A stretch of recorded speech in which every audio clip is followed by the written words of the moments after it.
You are listening to Round Rock ISD Football, presented by Covert Ford. Now let's head to the field with Alan Cepeda.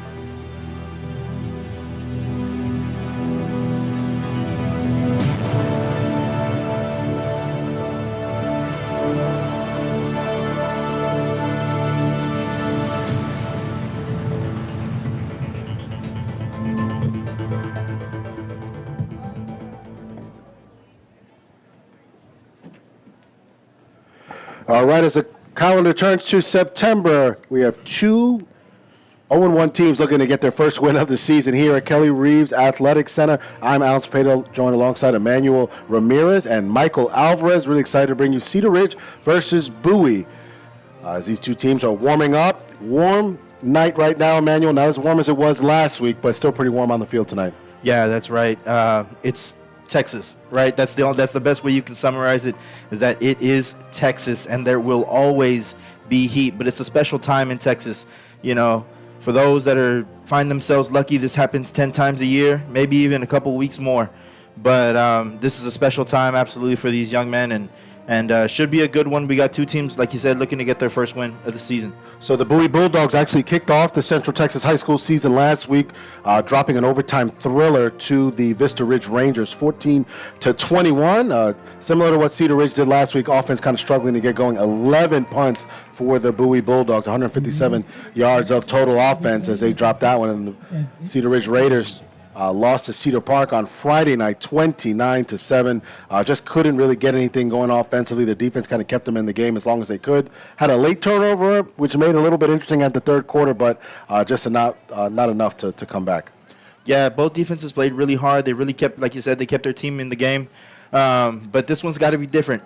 First thing that both teams have to do is establish the run. I think that's the most important thing. The ability to establish the run means that you're able to control the game, control the pace of the game, and control how fast or how slow you want it to go. But I think last week's test on both defenses was to see how in shape you are, how much stamina you have, and how much heart do you have. Both defenses played till the wire, so expect nothing less from both squads coming out here tonight. One of the big things that we're going to take a look at, and we'll be able to see it right on the first offensive drive for Cedar Ridge, Emmanuel, is who's going to be under center at quarterback. We saw Jakari Killingsworth start the game off, and then we saw a little bit of musical chairs between him and Jack Pippin.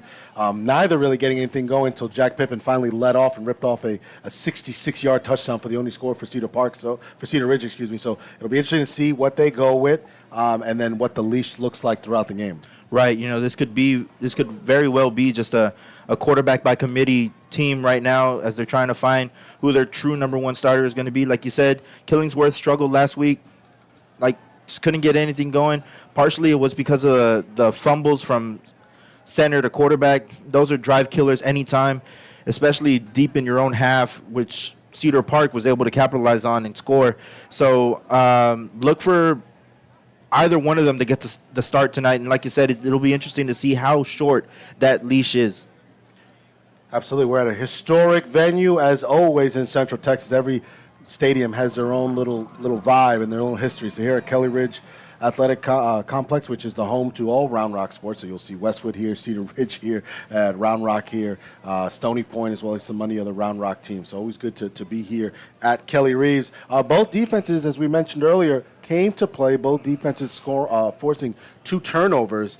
We had a blocked kick by Colin Rice, and he picked it up himself and scored a touchdown. And then Brian Thomas for Bowie picked up an interception. And then on the Cedar Ridge side, we saw E.J. Arriaga with an interception, and then the coach's son, 18th birthday this week, so happy birthday to Baron Robinson on Wednesday. He had a fumble recovery as well. So both teams able to force turnovers. Unfortunately, Cedar Ridge couldn't turn that into points. Right. I like how you said last week when that interception happened by the coach's son, how you said his dad looked at him and said, "Hey, son, go make a play for us." And he absolutely did. I think that was really special. I think that was really exciting. But like you said, both defenses did come here to play. Both defenses will come here to play, especially tonight. You never want to go 0-2. I know it's early in the season, but every game does matter a little bit, especially in the psyche of each team. So I think the important thing right now is to go 1-1, get to 500, and let's start going. Let's keep the season rolling. So the Cedar Ridge Raiders will be in their dark purple uniforms, white numbers, black bottoms. They're getting ready to head out to the inflatable Cedar Ridge Raider, and they'll come out. We'll bring you their entrance as Bowie just ran on the field themselves. Michael Alvarez on the camera duties for us tonight. Emmanuel Rivera. I am Alan Spada with you for Round Rock ISD Football, presented by Covert Ford on the iHSFAN Webcast Network. Some starters on defense that we saw that had a big impact. Seems like we called Malik Cousins' name a lot last week, Brendan Mitchell's name, Jonah Calise, David Krause, Davon Crank, which I just love that last name, Crank. It's like when you put on a big fantastic. hit. Baron Robinson, E.J. Arriaga, and then as well as Jaden Fike. So there's some guys that we can expect to hear on the defensive side. Raider Nation is ready to come out. Raider fans, on your feet. Now let's welcome the pride on the east side, your Cedar Ridge Raiders! Here they come. The 0-1 Cedar Ridge Raiders, excuse me. that pasta that we had earlier. Whoever made that pasta was great. And I had one of those onions still stuck in my throat. So they are out and they are ready to go. We're about 7 minutes away from kickoff. We're going to take a quick commercial break, our first commercial break here on the pregame show. You are watching Round Rock ISD Football on the iHSFAN Webcast Network, presented by Covert Ford. We'll be right back. Bush's Chicken is a proud supporter of area schools, athletic programs, and booster clubs. With stores in Cedar Park, Round Rock, Georgetown, both North and South Austin, and our newest store serving Pflugerville and Hutto. Bush's serves the Texas standard in real hand-battered fried chicken and crispy tenders, tasty rolls, and that famous Bush's sweet tea. Bush's Chicken, proud supporter of area schools, athletic programs, and booster clubs. The Texas standard. Bush's Chicken. It's good, good, good. I've always wanted an EV, but until I saw the sleek Ford Mach-E, I didn't know just how exhilarating it could be to drive one. The Mach-E is the perfect balance between power and utility. And with features like adaptive cruise control, in-dash entertainment screen, and lane monitoring, my daily commute to training is effortless. If you're looking to make the move to the Mach-E, visit Covert Ford in Austin, where you'll become part of the family. CovertFord.com. There's nothing quite like Central Texas high school football. Beautiful day to play some football, boys. Under the lights. Join IHS fans Rick Epstein and Jeff Power each week as they shine the spotlight on area high school football teams, players, and coaches. Tuesday night, we'll be live at Bush's Chicken in Pflugerville, welcoming Panthers head coach Charles Taylor, plus Andrew Petter from the Georgetown Eagles and wide receiver Adrian Wilson of the Weiss Wolves. Tuesday night, Under the Lights. Tuesday nights at 8. Only on Talk 1370. If you're looking for a special medical spa to bring out the beauty that's in you, come visit us at Ginger Allure Med Spa. At Ginger Allure, we treat our staff and patients like family. We're here to embrace, enhance, and showcase your natural beauty with a full range of services such as injectables, laser treatments, permanent makeup, microblading, and more. We provide free consultations for all of our services to answer any of your questions. Visit us online at gingerallure.com or give us a call at 512-709-0161. Ginger Allure Med Spa, the classic approach to a new you.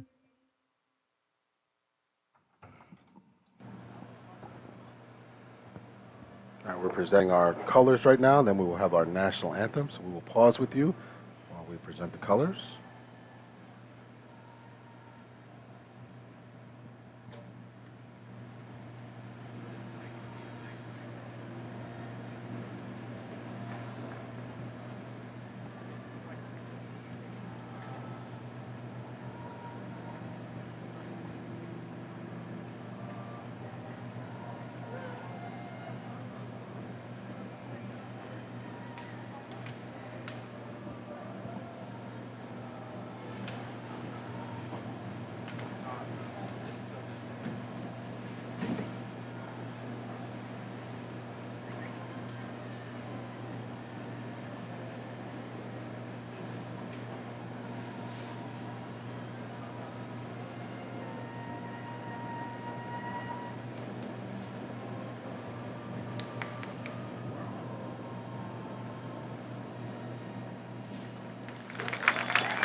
All right, that was our national anthem. Couldn't get the audio as good as we wanted to, but students did a great job, and we were ready for football. Pretty much got 3 minutes left to go as the flag is coming off the field. Some players that we saw last week that did well for Cedar Ridge Josiah Ray kind of had that slot receiver, and out of the backfield, he was kind of the everything for them. We saw Big Junior Gentry, Jordan Ramsey, Andrew Johnson, Malik Hamilton. So those are the guys that we're going to watch offensively, and hopefully we can see a little bit more of Jake McGill, R.J. Caudill, Eddie Carruthers, and Riley Aguirre. And again, we're going to pay attention to that quarterback battle between Jakari and Killingsworth and Jack Pippen. As we've talked off the air, and we even mentioned towards the end of the broadcast last week that these games are important. They're on your schedule. You're going to play them. But it all comes down to what they have in Week 4 when they open up the district season. So this game, they're going to kind of tune up, make sure they get their offense crisper, a little tighter than it was last week. And then next week, when they take on the Harker Heights team at Round Rock Dragon Stadium, that's kind of like the final dress rehearsal before they get going in Week 4. Yeah, absolutely. You know, I think coaches have two different philosophies. One, every game matters, and they're equally as important. And two, as long as we get in district play and we're running on all cylinders, that's all that matters. I think it's still important to be able to know that you can go out tonight, put on, it might not be your best showing, but it's a very strong and solid one, to the point where, again, we don't see the mistakes between center and quarterback and kind of wishy-washy penalties that we saw in the first game, and just to have just a better all-around game. So we're going to see the captains for both teams coming out for the coin toss. For Cedar Ridge, it is Junior Gentry, Logan Kulbundi, Christian Balzadua, and that is number 60, Ayman Hamid, offensive lineman for your Cedar Ridge Raiders. Yeah, a great coach once told me that next week is when you want to be playing your best football. You don't want to kind of peak in Week 1 and then you kind of go down. You should be getting better and better and better as the season goes. So as the temperature finally cools off, and in late October, early November, you can be playing towards the Thanksgiving holiday, which means that you've been in the playoffs and things are cooking the way you want it to. Absolutely. At that point, you'll be playing some meaningful football.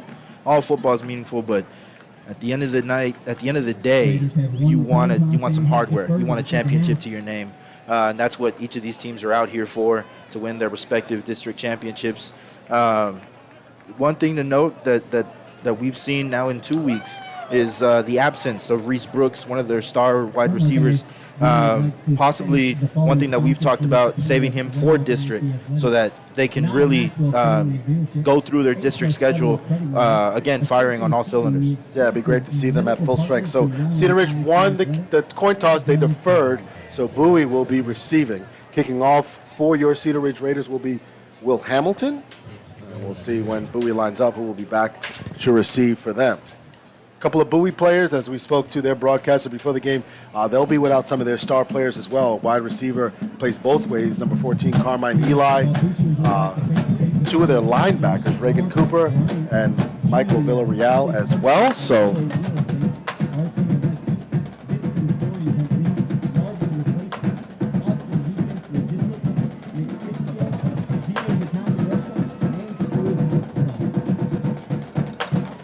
looks like number 4, Matthew Martinez, is going to be lining up on the right side or left side, depending on your angle. And number 8. It's Braylon Thomas, excuse me. So Martinez and Thomas back deep to receive the kick from Will Hamilton. And we are ready for football right on time, which is what we like, Emmanuel. 7 p.m. on the dot here at Kelly Reeves Athletic Conference. Week 2 set to kick off between your Cedar Ridge Raiders and the Austin Bowie Bulldogs. Left-footed kick from Hamilton is taken at the 3-yard line by Matthew Martinez. Tries to get to the outside, stumbles, and he steps out of bounds at the 13-yard line. So opted to take it out instead of call for a fair catch and get at the 25. So Bowie will start 1st and 10 from their own 13-yard line with 11:55 left to go.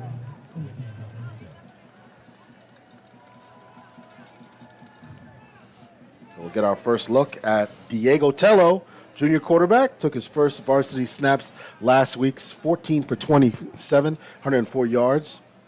Actually ran for 13 yards and a touchdown. So they'll start 4 wide, 2 to each side of your screen, and that's Mathabella in the backfield. So the handoff to him, gets to the outside, and And they'll mark him down at the 16-yard line. So a 3-yard pickup for Kason Mathabella, and it's 2nd down and 7. Great job on the right side, being able to seal that block on the edge to give him a running lane. Met the linebacker in the hole, went low. But that's a great way to start your offense. Something simple, keep it simple. And let's continue to work this offense. Let the things open up for you. 2nd down and 7 from the Bowie 16-yard line. Diego Tello pitches out to Mathabella, who gets across the 25-yard line up to the 26-yard line. He's got a 1st down after a 9-yard pickup, 1st and 10 for the Bowie Bulldogs. Once again, keep it simple. Have a motion to the side, pass out to the flats, let him get you your yards. You got a 1st down. You set it down, so let's keep it rolling. So 10-yard pickup. It's 1st down and 10. Tello taking his time in the shotgun set. Quick dump off to Cole Craddock, who's pushed out of bounds at the 29-yard line by Barron Robinson. So a 3-yard pickup, 2nd down and 7. Another pitch and catch. Looks like they're really loving the doubles offense right now. Just kind of letting the offense come to them, let things open up. Not trying to force anything right now. Whatever's open, you take it. 2nd down and 7. Actually, 2nd down and 2, excuse me. Tello, option. Pitch out to Mathabella, who's across the 40-yard line. He's got a 1st down after he was smoked by Wyatt McKenzie down at the 41-yard line. So a pickup of 7, 1st down. Big hit by the junior there, able to bring him down to stop a play that looked like it could have gone to the house. Looks like 61 Cedric Walls was kind of tailing behind him, probably missed the block there. That one could have gone to the house. 1st and 10 from the Bulldog 41-yard line. 1st quarter, no score. Out route to Cole Craddock, incomplete. A little confused on that route a little bit, and they just weren't on the same page. Incomplete, 2nd down and 10. Yeah, it looked like he might have slipped there or lost his footing. Or like you said, just kind of not really on the same page on that one. But that's what you expect for a first drive, Jitters. Trying to get them out as the game goes along. Bowie with their opening drive of the ball game, facing a 2nd down and 10 on their own 41. No score. Mathabella up the gut to the 43-yard line. A pickup of 2, 3rd down and 8. Yeah, great push by the defensive line. They're able to get inside, not let the block push them out of the play. They're able to cause some congestion there, a bit of a gang tackle, and just kind of able to bring him to the ground for a minimal gain. We're at a 3rd down now. Clock under 10 minutes in this opening quarter. Bowie Bulldogs versus the Cedar Ridge Raiders. Tello, 4 wide. It's back to pass. Steps up in the pocket. Heaves one downfield. Looking for Craddock. A little too long on that pass, about 15 yards past Craddock. Yeah, that was one of those scramble drills where the quarterback thinks, if I move up, you go further, and somebody comes short. I feel like Cole thought I should come short when Tello was, no, go deep. And, yeah, that one was overthrown, 4th down. But not a bad offensive start. Not a bad offensive start for the Bowie Bulldogs. Able to get the run game established at least just a little bit. Yeah, able to push the ball up to the 43-yard line. Remember, they started the drive at their own 13, so some breathing room now for Polito, the punter. High end-over-end kick. Robinson catches it, and he collides with his teammate, and that's going to be a turnover, and Cedar Ridge is going to cough up the football, and Bowie has it. Communication. Got to communicate. What do baseball players tell each other? Got it. Somebody has to communicate there. They just started drifting. It looked bad from the start. That kick was wobbling, like you said, end over end, so that one could have been dangerous just by itself. But to have 2 players go for the same one just takes an awful bounce, and the Bowie Bulldogs look to capitalize right here. So the ball is now down at the Cedar Ridge 20-yard line. So the Bulldogs picking up 37 yards, on that botched punt by Barron Robinson. Look for a shot here. Tello keeps it to the 15. Still on his feet, fighting for more yards as he is down to the 6-yard line. A 14-yard run for Diego Tello on the keeper. Put him on your back, grown man. That's what I like to say. That's what I like to call a grown man run. 1st and goal from the 14-yard line. for the 6-yard line, excuse me.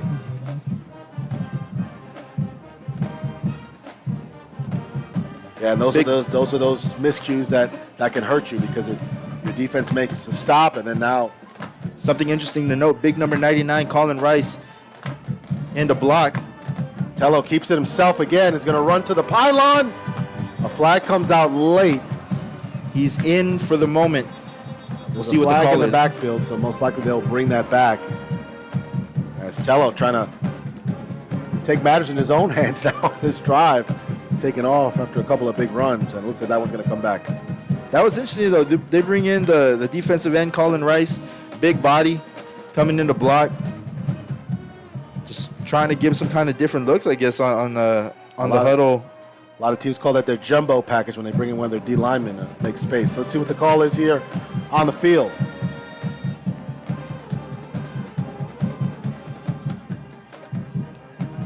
So the penalty's on Cedar Ridge, so it is a touchdown, a 6-yard touchdown for Diego Tello.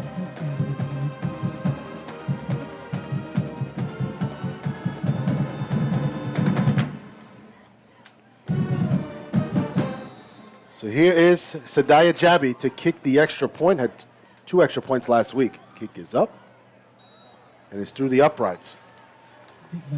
So the Bowie Bulldogs take advantage of a botched punt by the Cedar Ridge Raiders and score on the opening drive here from Kelly Reeves Athletic Conference. They lead it 7-0. We'll be right back after this.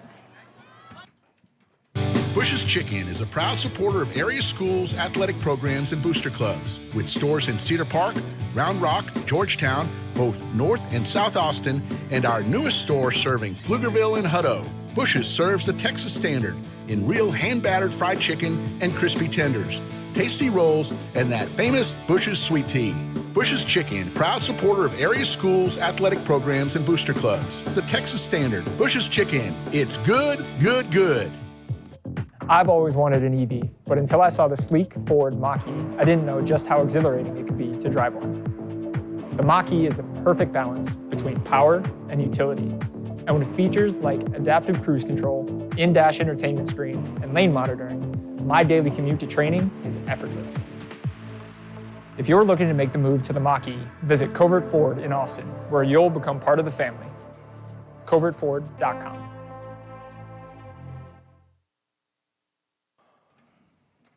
So as we're back, Bowie with the 6-yard touchdown by Diego Tello to score game's opening touchdown, 7-0 Bowie.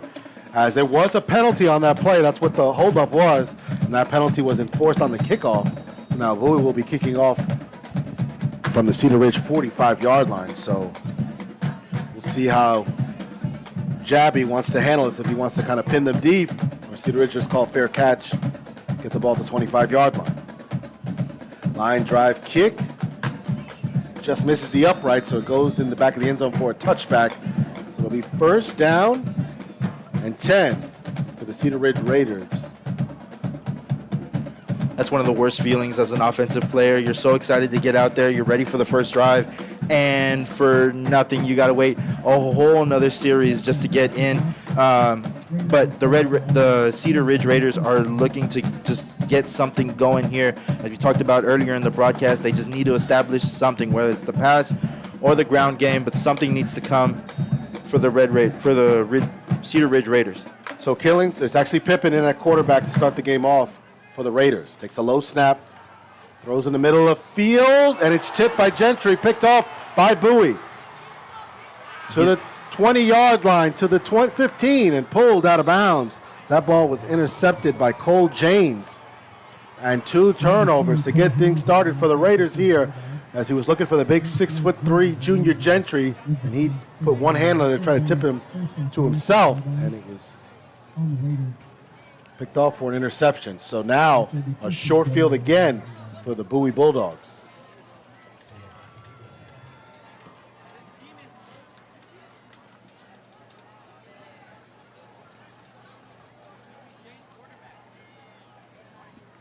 A difficult one right there, one that he would absolutely love to get back. He was open on the slant, but he just missed that. A big wide receiver could have been for a big play. So here's Tello. Up the middle and a quick score. Joe Delmark with the touchdown. Wow. Quickly, 13-0 as Jabby comes on to kick the extra point.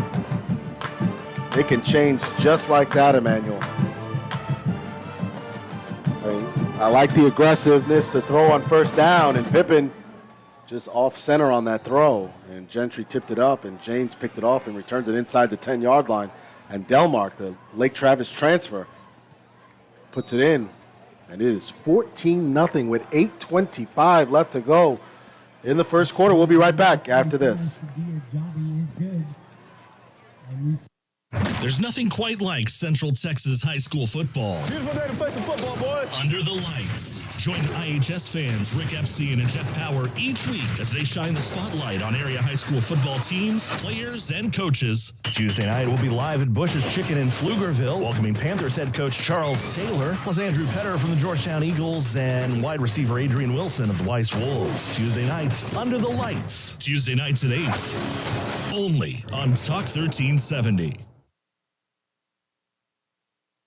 If you're looking for a special medical spa to bring out the beauty that's in you, come visit us at Ginger Allure Med Spa. All right, 8:25, back with you from Kelly Reeves Athletic Conference. Cedar Ridge down 2 scores. And they will be getting the ball back here after Bowie has been able to engineer some quick offense, ignited by 2 turnovers deep in Cedar Ridge territory. Robinson is going to let this one go out of bounds, so have a penalty, and that'll give them some extra yardage. So it'll be 1st and 10 from the 30-yard line for the Raiders here as they try to recover from that one-play interception drive to open up the game for them. We talked about this earlier in the broadcast, but how short is this leash going to be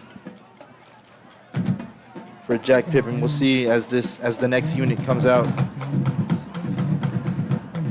However, there seems to be some kind of delay here.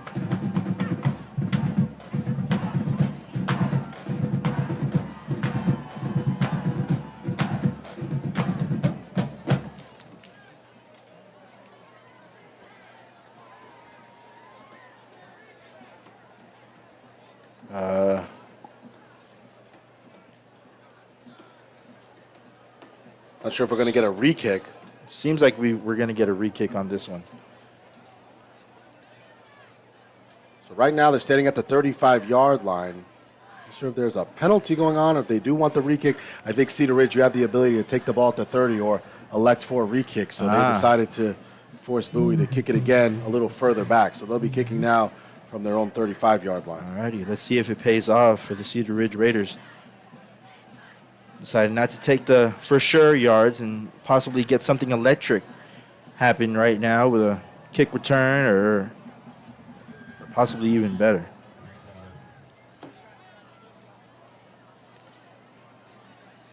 So Coach Sam Robinson maybe wants to get a return out of this and get a spark for his offense. So he's going to force them to kick it deep again, maybe get a better result. 8:25 left to go, 14-0, Bowie leads it. Line drive kick. Robinson will field it at the 10. Up to the 20. Dances around across the 30, so the field position is better as Robinson takes the ball up to the 33-yard line, and that's where Cedar Ridge will now start this offensive drive with 8:17 left to go in the first quarter, down 14. Yeah. One thing for all those who didn't know, do you know what the animal who has the shortest memory? Goldfish. It's a goldfish. And Jack Pippen will have to be a goldfish in this moment. Forget about that last series. Let's go on to the next one. 1st and 10 from the 33-yard line. Aguirre in motion. Johnson in the backfield. Goes back to Gentry in the same play and the same result. A little too tall on the pass. And it's intercepted by James again. Oh, no. Back-to-back interceptions. The exact same play. The exact same play. Run. This one was a better snap. The other one was a bit of a low snap. This one was a better snap. He had more time to set his feet. You could say it's not as deep as the last interception, but it's still a turnover, and it still forces your defense to go right back out there. 2 plays, 2 interceptions from Jack Pippen to Cole James. Now Bowie will take their 3rd drive of the ball game with 8 minutes left to go in the first quarter. They'll take over from the Raider 46-yard line. Tello takes a low snap, hands off to Delmark, fighting for more yardage as he's up to the to the 45-yard line. So a hard 1-yard pickup for Delmark. It's 2nd down and 9. This defense going to need to make a stop here. The Bowie Bulldogs understand that they have no pressure on them at this moment. They can run this football for every single play if they so choose. They have no reason to make this game go any slower than it needs to. 3 wide receivers to the top of your screen, 1 to the bottom of your screen. Tello with Mathabella next to him in the shotgun formation. The ball's tipped and knocked down by Jackson Yunuzi. 3rd down for this defense, and they were snuffing up that screenplay the entire time. Big number 97, Jonah Collins, able to get his hand out there. So let's see what we got. 3rd down and 9.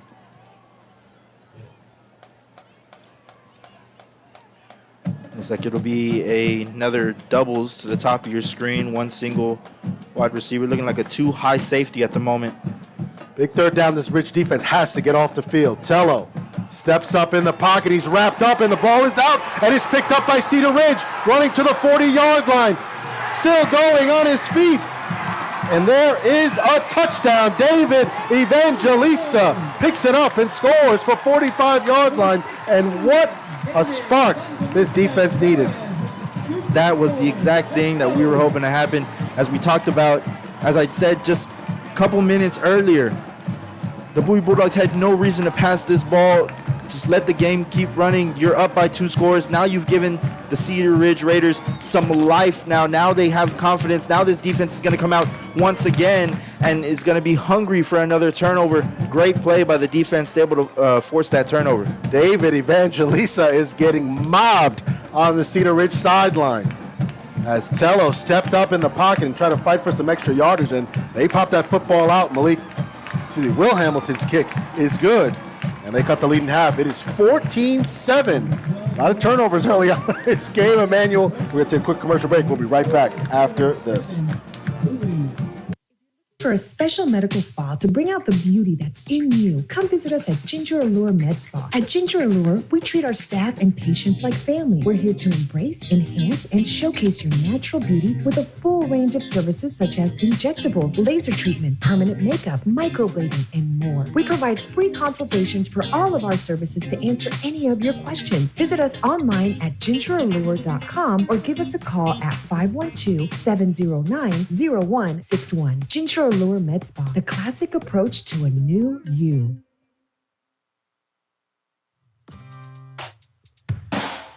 Longtime McNeil parent Brian Kerman is a realtor who works for RE/MAX Capital City.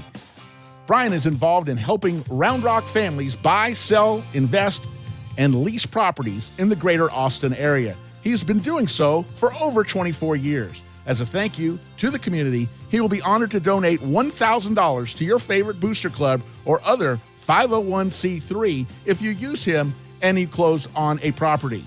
We hope you will contact Brian for all of your real estate needs at 512-921-4490 or at briankerman@remax.net.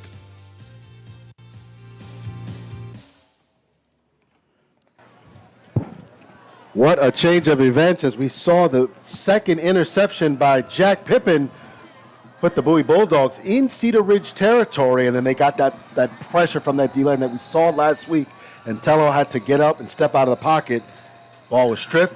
David Evangelista, who was second string last week, might be first string this week because some teams are resting some players, but nonetheless, Johnny on the spot picks up the football and takes it about 45 yards to the house, cuts this lead in half 14-7. As Hamilton kicks this one. And Martinez is going to play it on a hot bounce out to the 10, breaks a tackle, and is crushed at the 15-yard line. So now the Cedar Ridge defense, his special teams, the crowd's back into it. a turnover can really change momentum, and now they look good right now. You know, when head coach Sam Robinson was asked about his team earlier this season by us, he described his team as a tough and scrappy team that they'll battle to the playoffs, keeping that playoff streak alive of 10 years. With plays like that, yeah, you'll absolutely be making it.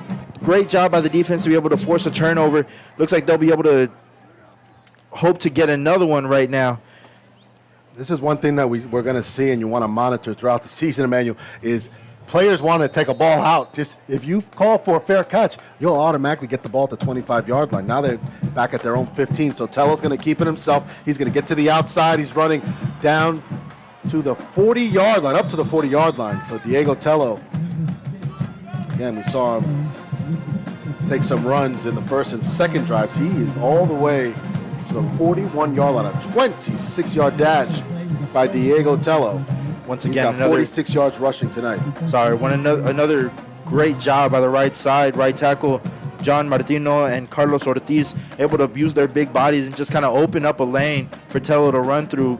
Got some huge yards, and that's how you want to start the series. Stay on the ground. Why not? As Mastabella is across the 43-yard line. So 2 yards for Case and Mastabella. Second down and 8.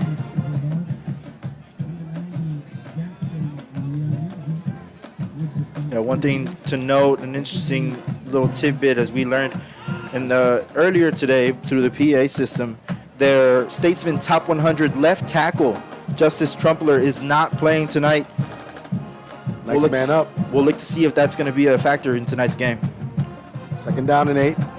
Hard run by Delmark, and he bounces off of 2 tackles. He's across midfield into Raider territory, down to the Raider 42-yard line. What a hard run by Joe Delmark, avoiding 2 tackles. It looks like we have an injured Raider on player the field. Right now, that ball is down at the 42-yard line. What a run by Joe Delmark. We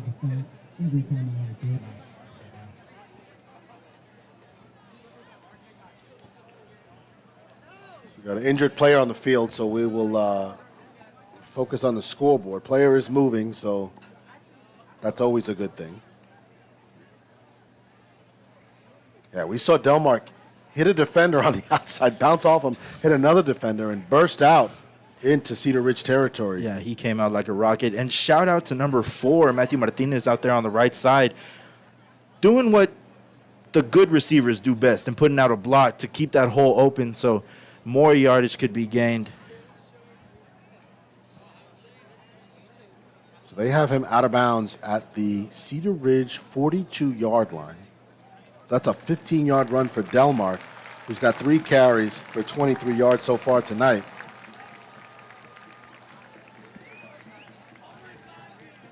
I believe that is Dylan Klabundi. So he'll step off the field for a second. Good to see him run off on his own accord. So sometimes you just get the wind knocked out of you or you just get a little cramp. But he's walking off, no limp. So we'll probably see him in a couple of plays right now. So it's a first down, 2 running plays for Bowie on this drive.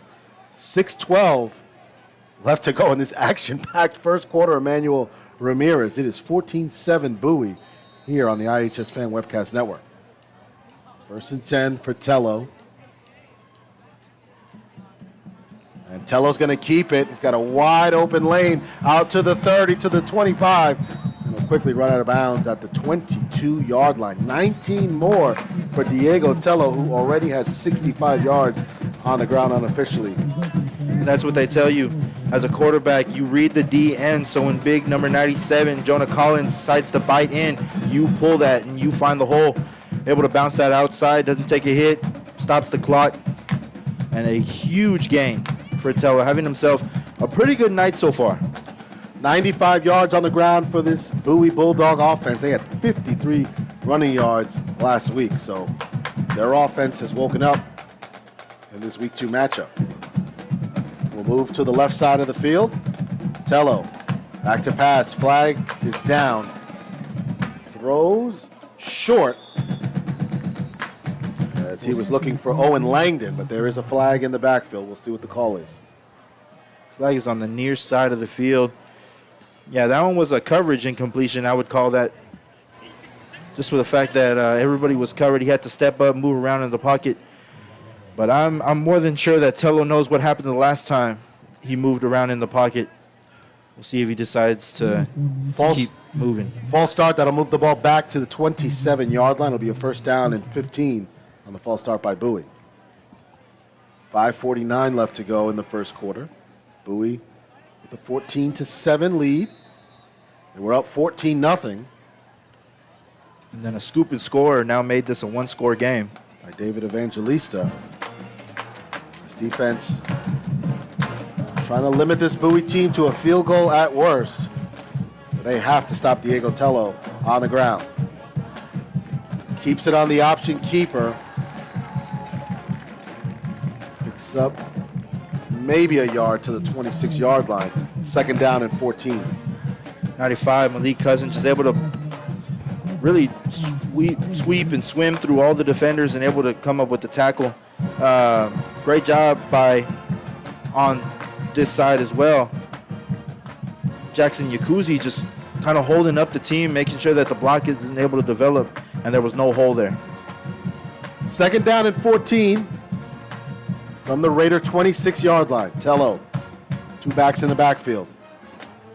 Makes the handoff. Throws, almost intercepted. Great defense by Jaden Fike. Incomplete, third down and 14 after the pass breakup.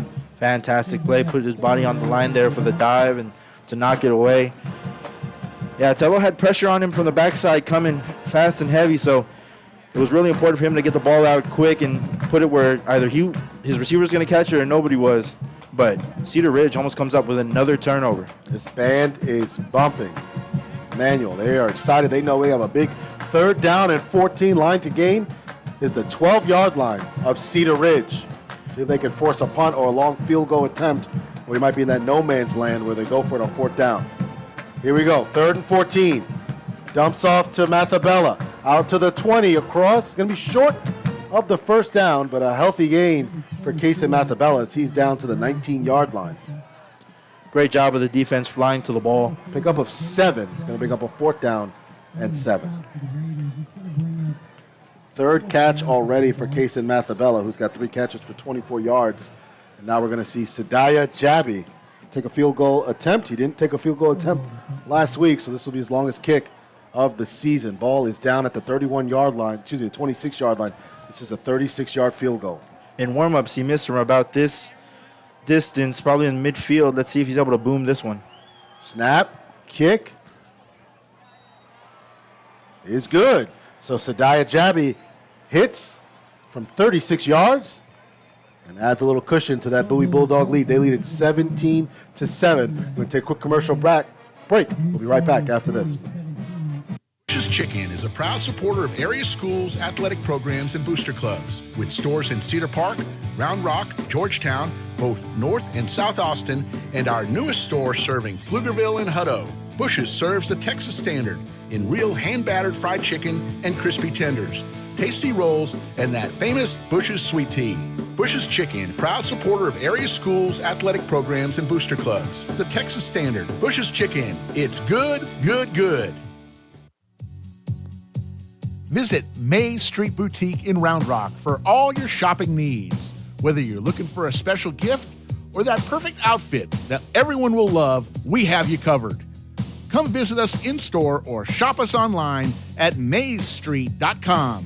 We appreciate your business and thank you for shopping local.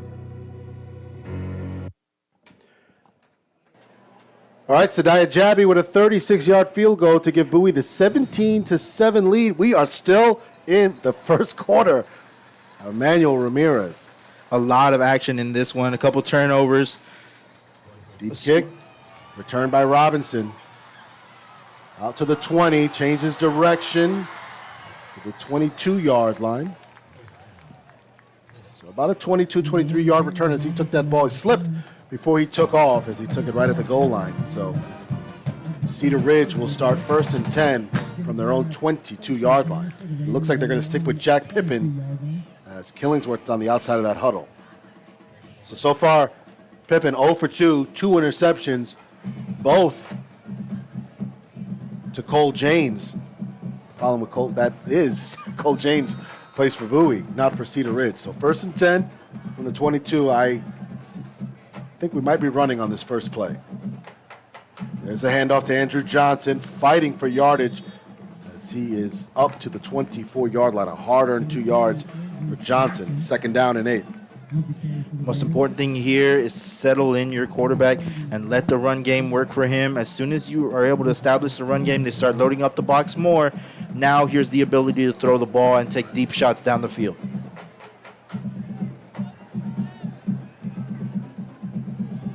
On the ground, Johnson dancing, still going. And he's right at the line. Let's see if they give him the first down. And they're going to move the chain. So he needed 8. He got 8 1/4, as I like to say. 2 carries, 10 yards for Andrew Johnson.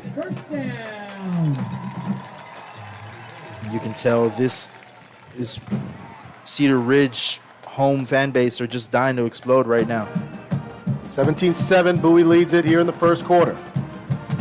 Johnson is wrapped up and brought down by Nick Beavers. Bulldogs sent a blitz that time. Loss of 2 on the play. 2nd down and 12 coming up.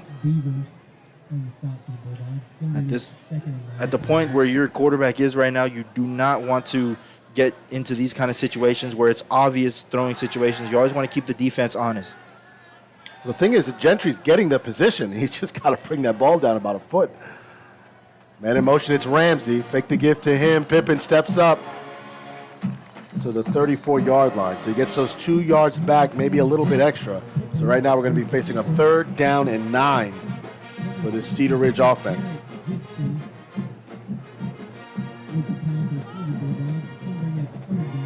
Ball is at the Raider 34-yard line. They need their own 43 for a first down. Clock just at about 2 minutes left to go in the first quarter. Most important thing you want to do right now, if you can, you need to convert here. You're giving your defense 2 short breaks. They need a little more rest just to be able to keep up. Here comes the blitz. A lot of action going on between Hamid and Garrett Gibson. Might have a false start, though.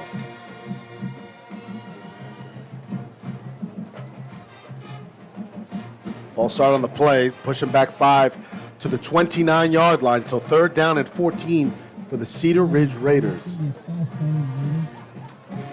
1:45 left to go in the first quarter.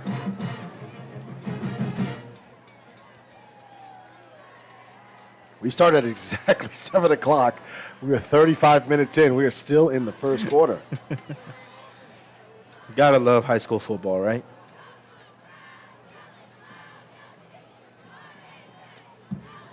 Seems to have some kind of delay here. Looks like the refs are trying to figure out just exactly what happened. So trying to figure out where to maybe move the ball back from. The line judge is standing at the 34-yard line. Then they're going to mark it back to the 29, which they do. So the ball is at the Raider 29. They need their own 43 for a first down. 3rd down and 14. Gentry to your near side. Ramsey to the far side. Johnson in the backfield. Last play that came with pressure. Pippen makes the handoff. Dumps off to Johnson, who's got daylight in front of him, to the 30, to the 35, to the 40. Across midfield, Andrew Johnson takes that 21 yards and a much-needed first down for the Cedar Ridge offense. Fantastic play call there. Offensive coordinator Daryl Reeves saw that they brought pressure the last time, was able to use that to his advantage, threw a little screen right over the top, and like you said, he had daylight in front of him, able to convert for a first down. Yeah, the way Pippen lofted that one up, you were just waiting, like, come down, ball, come down, so Johnson can get it, because that Bowie Bulldog defense started to close in on him, and then he just turned it into 5th gear, was able to get out to midfield.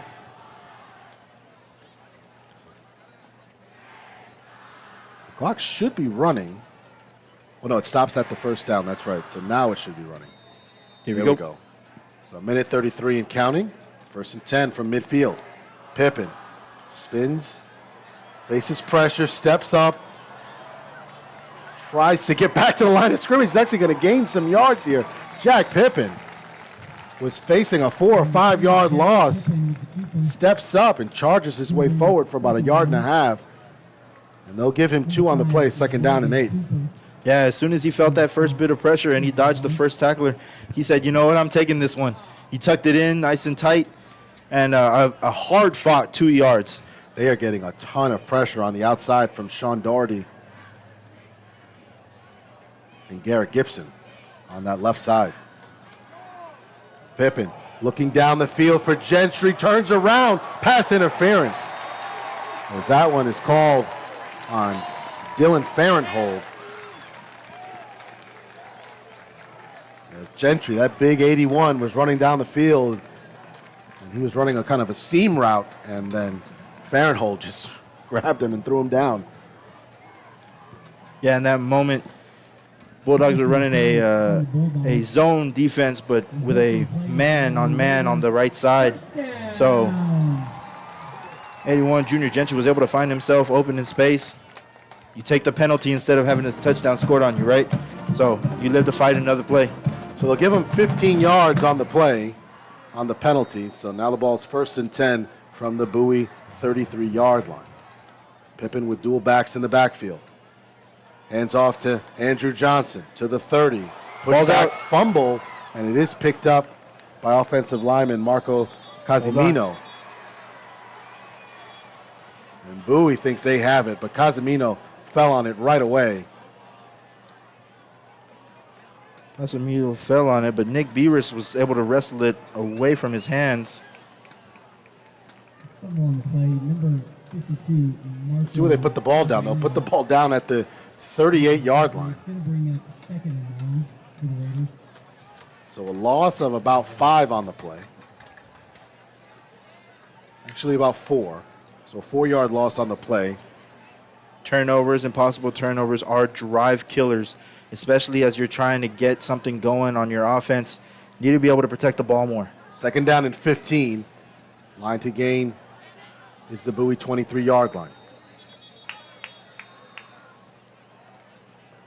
A whistle blown from the referees. We have a timeout on the field. Actually, the end of the first quarter. Excuse me. Finally. 40 minutes later, we will move to the second quarter. We're going to take a quick commercial break. You're watching Round Rock ISD Football, presented by Covert Ford on the iHSFAN Webcast Network.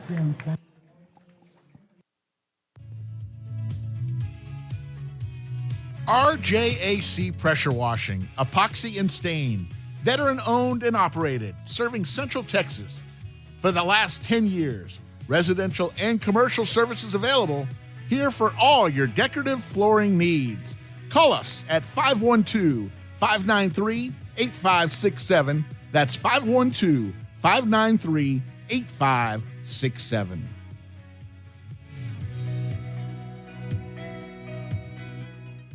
The Lodge Poker Club is a members-only card club offering a wide range of daily and tournament gameplay. In Round Rock, just off exit 251 on I-35, the Lodge now boasts the largest card room in Texas with 82 tables, comfortable chairs, and 40 75-inch TVs. The Lodge provides fully trained dealers and on-site security with state-of-the-art camera system to ensure the comfort and safety of our members. Open 24 hours a day. More information at thelodgepokerclub.com or call.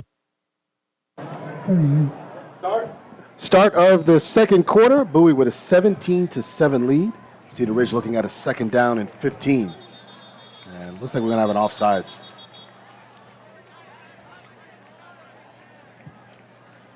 Oh, they'll say a false start. It's like an early jump, and that might have caused the false start for Cedar Ridge. That's going to push them back another 5 yards, so it'll be 2nd down and 20 now from their own 43-yard line. Self-inflicted wounds. Yeah.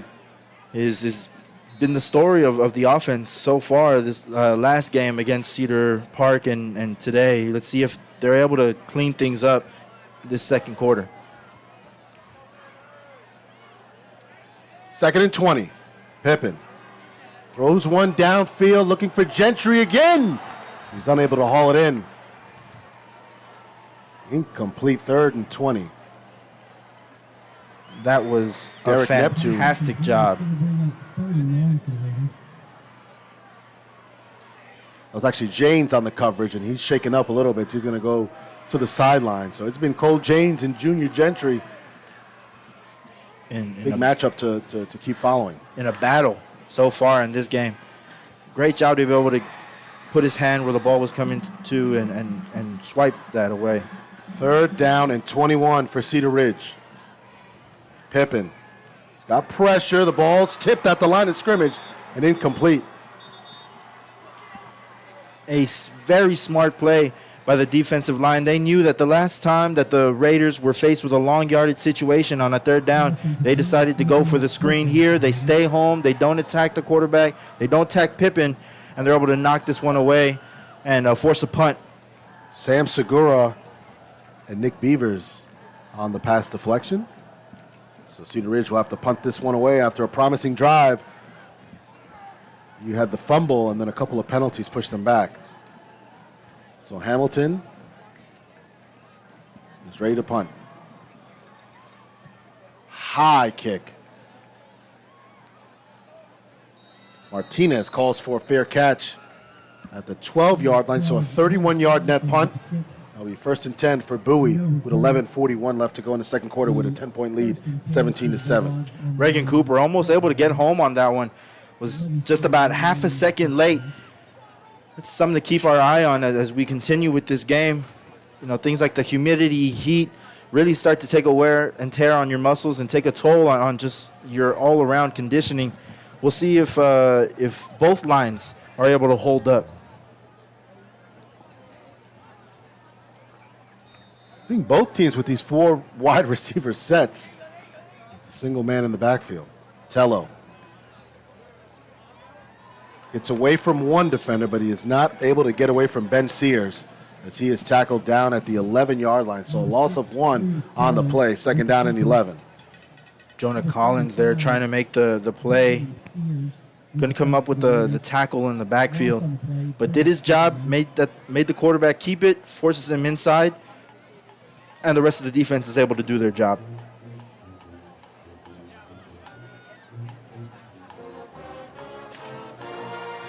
Tello with the RPO, hands off to Delmark, and Delmark up to the 16-yard line, a 5-yard pickup. 3rd down and 6 coming up.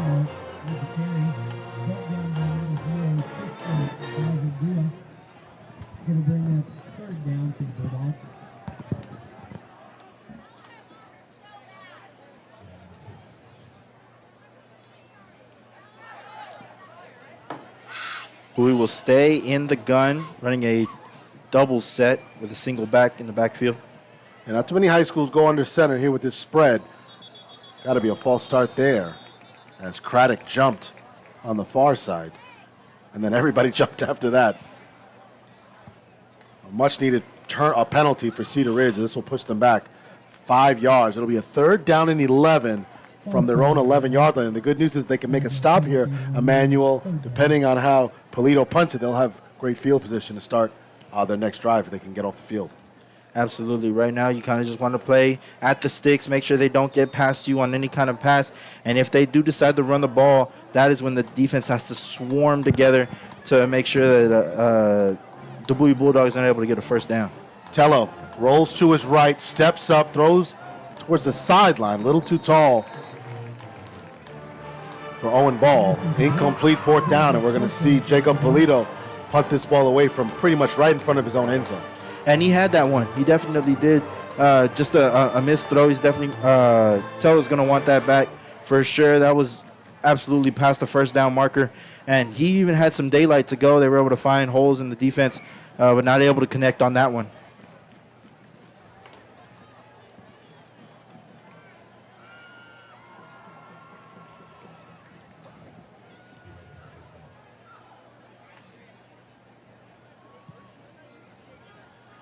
High so kick. Johnson to receive, and he falls down. But he fair catches it, and they will be set up at the 45-yard line. So 1st and 10 from their Bowie 46-yard line. So they did get that great field position as it's about a 34-yard net punt for Polito. This is what you want if you're Cedar Ridge now. You got the ball in Bowie territory with a fresh set of downs, only down 10. So you want to try to cut this lead down to At worst case, cut it down to 7, but obviously want to get it down to 3 with a touchdown. So Pippen still in at quarterback. 10:09 left to go in the first half. Bowie with a 17-7 lead. Johnson and Hamilton in the backfield with Pippen. Pippen, quick screen in the middle of the field, and Ramsey just behind him. Incomplete, second down. Ramsey got caught up making the move there. A little bit of a hold, but they got away. But Bowie Bulldogs were able to get away with that one. Ball kind of came out just too fast, not able to get his head turned around. Misses him right behind his helmet. So like the play call, just couldn't get connected there with Ramsey. As I talked about earlier in the broadcast, the biggest thing you want to do to be able to settle down your quarterback is to establish the run game. Even if it's just 2-3 yards, they're able to do that to this point. Second down and 10. Late handoff to Johnson, who turns the corner out of bounds inside the 40. They'll mark him out at the 38-yard line, an 8-yard pickup. It's going to bring up a manageable 3rd down and 2, Emmanuel. Again, start the run game. If it's outside, inside, whatever it is, talked about you're able to control the pace when you control the run game, when you control the battle in the trenches. Big boys up front are going to have to do their job. It's going to be a long night, but that's just the way that it goes in high school football. Clock stops at 9:58 left to go in the first half. Cedar Ridge driving. Low snap. Back on the ground. What a move by Andrew Johnson to avoid 3 or 4 Bowie Bulldogs and cuts across the 35-yard line down to the 34-yard line for a first down. It was such a big hole that number 70, Jackson Tenbush was looking around to see who he was going to block. He was kind of confused about where the opponent was, but Bowie Bulldogs able to swarm him and take him down. Fresh set of downs. Looks like we have a delay here.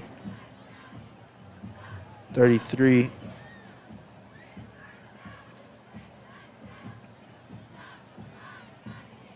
So a quick substitution.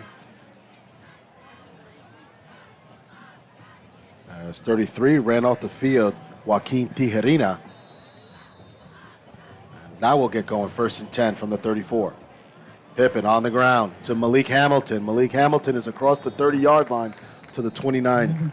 Great pickup on first down for Malik, his first carry of the night. Second down and 5. This is what you want to do, absolutely. You want to be able to make sure that you can keep this run game going. You can continue to get 5 yards a carry is what they're looking like right now. And so that you have the opportunity to make sure that they load the box. Now they load the box, let's take a shot downfield. And you want to reward that defense that you see resting and kind of getting recovered for the next drive if they force the 3 and out. Back on the ground to Hamilton. Close to a first down. Going to be about a yard short, so 4.5 from Malik Hamilton. And we're going to have a 3rd down and 1, Emmanuel. You talked about the defense resting. That's what we talked about last broadcast. That was a big focal point. The fact that the defense was not able to get really any rest, any recovery. They had to be back out onto the field. It looked like it was going to be like that in the first quarter with 2 straight interceptions back to back. But this Cedar Ridge defense is able to kind of settle in and control the ground game at this point. 3rd down and 1. Pippen takes the shotgun snap. He's going to fake it and run with it. And he's across the 25 to the 21. He is hammered. It almost looked like he faked that he fumbled the football, and he is shaken up as he was hit very hard by a Bowie defender. Yeah, it definitely looked like a busted play. It seemed like the snap was away from his momentum. He was looking to fake left. The snap went right. That's something that's got to be. And the flag is down.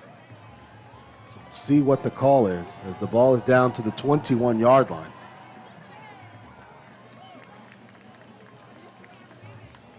Looks like Right now it's a 13-yard pickup for Pippen. Looks like they called offsides. Still getting confirmation on this one.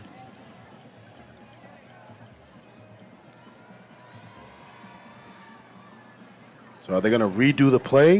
It's 3rd down and 1, and they're going to take the 5 yards. They will. And keep it at first down. So it'll be first down from the 20-yard line. So 1st and 10 from the 20. So scratch the 13-yard run for Pippen.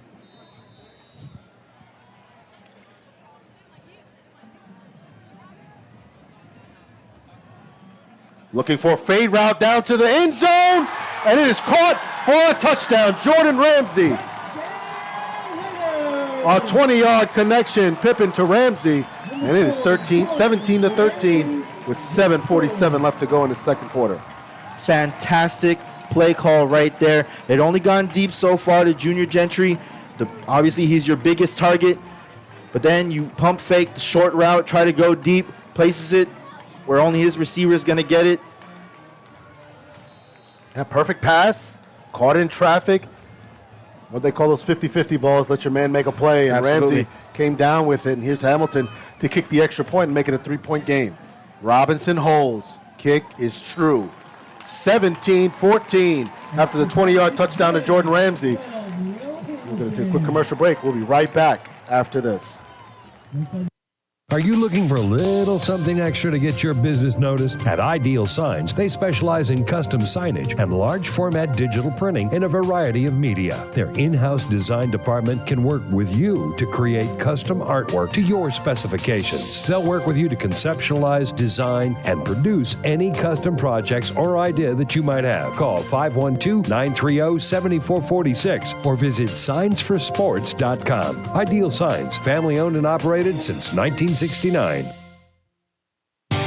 Bush's Chicken is a proud supporter of area schools, athletic programs, and booster clubs. With stores in Cedar Park, Round Rock, Georgetown, both North and South Austin, and our newest store serving Pflugerville and Hutto. Bush's serves the Texas standard in real hand-battered fried chicken and crispy tenders, tasty rolls, and that famous Bush's sweet tea. Bush's Chicken, proud supporter of area schools, athletic programs, and booster clubs. The Texas standard, Bush's Chicken. It's good, good, good.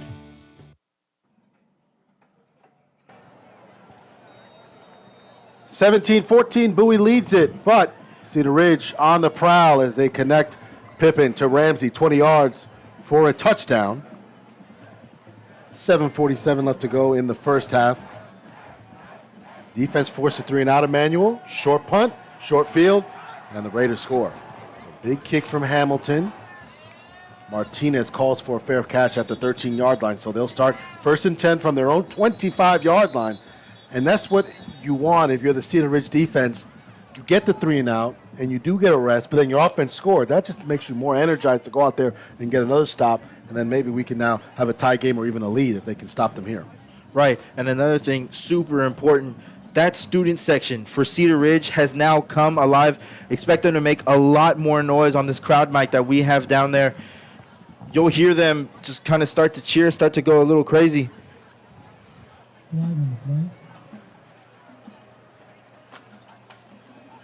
But like you talked about, the most important thing, being able to give your guys rest. That's the biggest factor that I believe was from last week's difference, or the difference in last week's game, excuse me.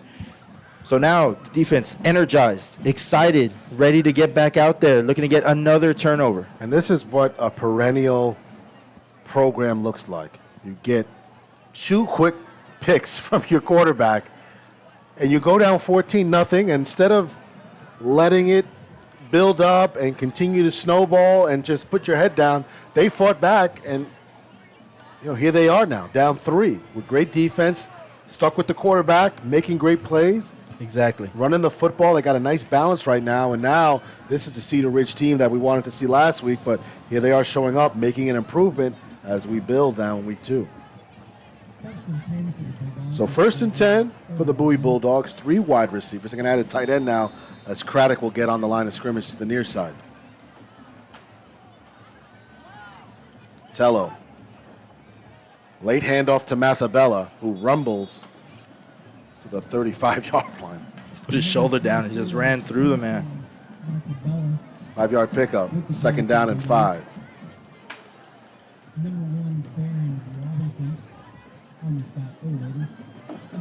Yeah, it looks like the Bulldogs will be more run-focused in this series, continuing with the tight end set. 2nd down and 5, high snap, Tello Keeps it, gets to the outside, and he's wrapped. No, pushes off a tackle. And a little second effort by Diego Tello has him out of bounds at the 37-yard line. So a pickup of 2, 3rd down and 3. Tello, 67 yards on the ground for this Bulldog offense. Line to gain is the Bowie 40-yard line. And as a coach, that's what you want to see from your junior quarterback, just the willingness to fight for extra yards. I don't know if I want to see my quarterbacks doing that. I want to see my running backs doing that. But I hear you.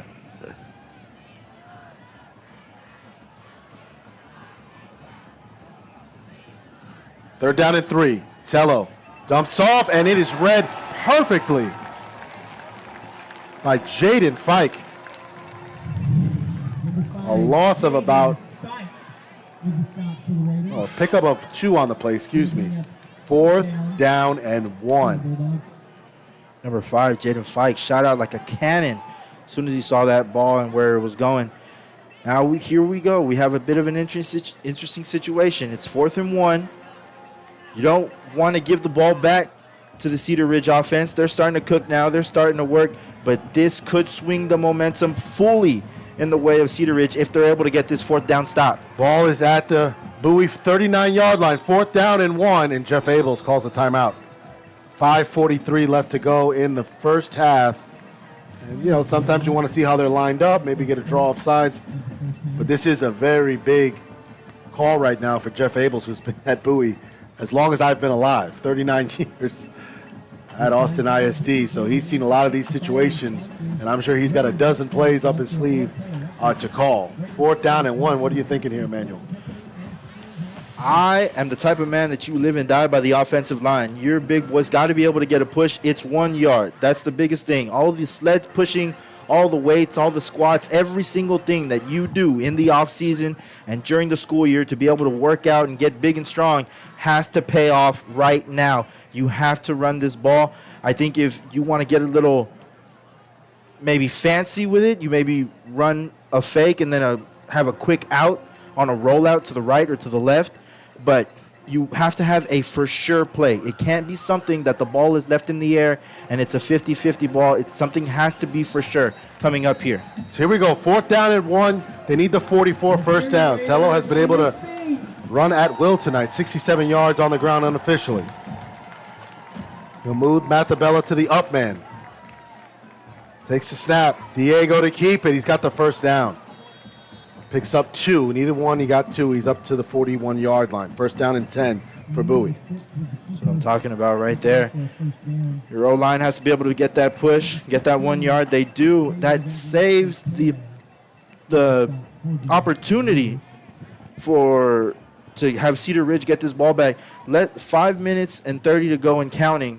That's the biggest thing right now. You don't want to give the ball back because, as we talked about, they're getting 5 yards each run going the other way. So 5:15 left to go. Bowie with a 3-point lead. On the ground to Mathabella. Runs into a wall. Led by Christian Basildua. Loss of 1 on the play. 2nd down and 11. The senior put his face mask through the shoulder pads, but it looks like we have an injured Raider on the field now. So we'll tend to that. We're going to take a quick commercial break. And we'll be right back after this.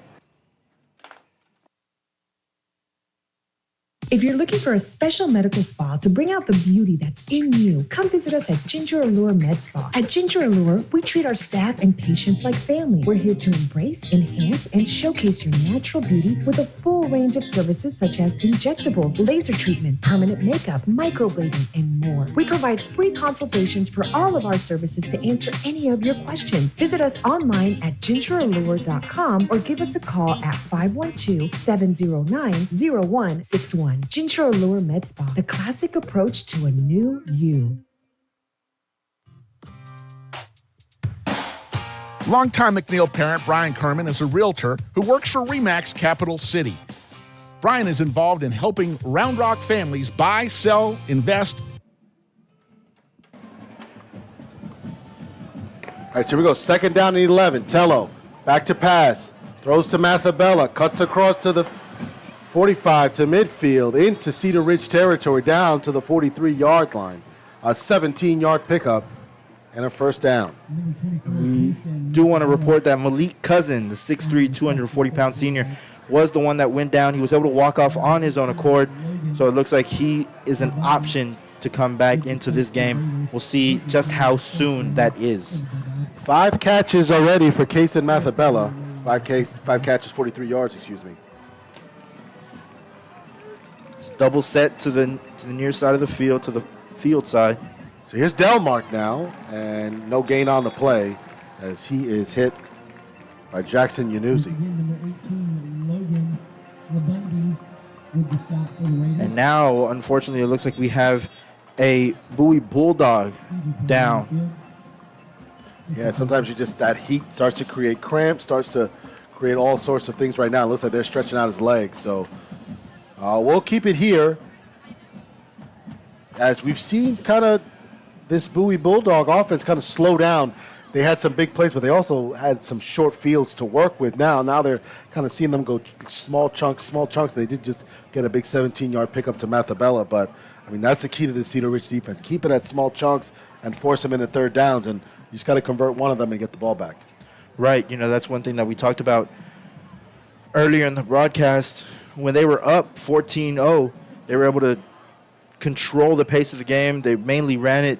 But as soon as that scoop and score happened, things started changing. And it looks like it has changed in the favor of the Cedar Ridge Raiders. And that's number 61, Cedric Walls, able to get up and walk off the field on his own accord. So we're happy to see that. So Trumpler's already out of the game. So it's a whole new left side, for Cedar Ridge, for Bowie, So 66, Kevin Trin checks in.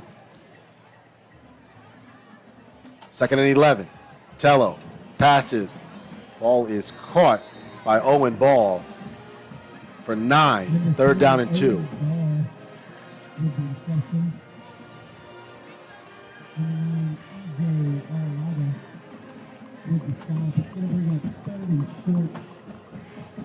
So 3rd down and 2.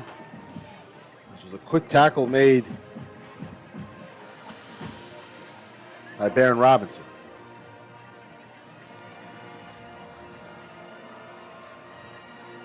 See what they draw up here. 3rd down and 2 from the Raider 35-yard line. High snap on the ground at Delmark, and he's wrapped up and brought down by Malik Cousin. And this defense is cooking. They're able to get into the backfield at the point of attack. Now we're in a 4th down situation again. Do we go for it? There's about 3 minutes left in the half. Is it a go for it situation? Do we try to drive them outside, see if we can get a couple yards and get that 1st down? Or are they really going to run a play? 4th and 1's a lot different than 4th and 3. But Tello is ready for the play. 4th down and 3. And he's trying to call him offside on a hard count. 10 seconds on the play clock. Yeah, looks like they're gonna try to draw Cedar Ridge offsides here. Actually draw the play. Tello up the middle. And it's gonna come down to a spot. This one's gonna be a close one. Right now, it looks like the spot is short of the 1st down. And they're gonna say he didn't get it. Cedar Ridge football. 4th and 3, they go for it, and they don't get it. I thought they were going to try to call him off because he came to the line with a hard, heavy count, and he took the snap anyway, and he's about a yard short. So a big stop, again, by this Cedar Ridge defense, and the offense will take over. 1st and 10 from their own 35-yard line with 2:31, and Emmanuel got a 2-for-1 situation here. Cedar Ridge deferred the kickoff, so they get the ball to start the 3rd quarter. So see if they can get a score, and then they'll get the ball to start it before Bowie even touches it again. Right. Football's a game of inches, right? That's what's always said. Let's see if Cedar Ridge Raiders are able to capitalize on the turnover on downs. Back on the ground to Johnson, no gain.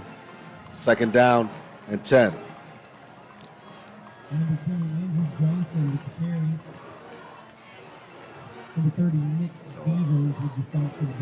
This defense has held steady the last 2 drives.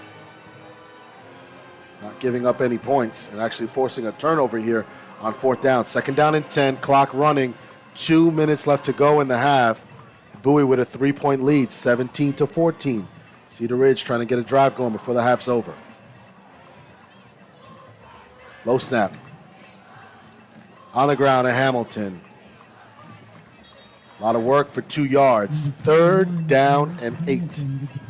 Main reason why you want to keep it on the ground, or at least keep it inbounds, is so that you make sure you have the last play of the half. You do not want to give an opportunity to the Bowie Bulldogs to have some crazy Hail Mary catch and lateral, any type of play like that, to where you go in to the half even more down than you already are.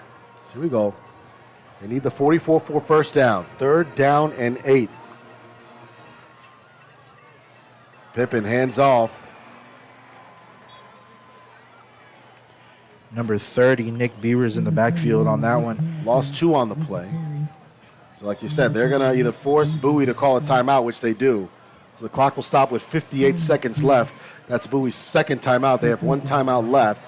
And now it'll be up to the big leg of Will Hamilton to punt this one back into Bowie territory. And then the defense can hold on for a minute. We can go to the half down 3. 58 seconds is a lot of time to work with, especially where you get the field after, what field position you get after this punt. Yeah, we need a low kick from Hamilton and a lot of rolling. 58 seconds. The Bulldogs, like you mentioned, have themselves 1 timeout. However, Cedar Ridge Raiders have all 3. And so if they're able to get a quick stop, a turnover, but aren't able to take it to the house,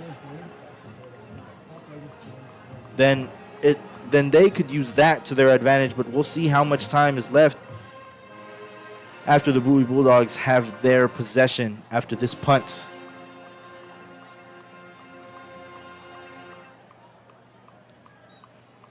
So Martinez standing at his own 30-yard line. Hamilton at his 20. Ball will be snapped from the 34-yard line.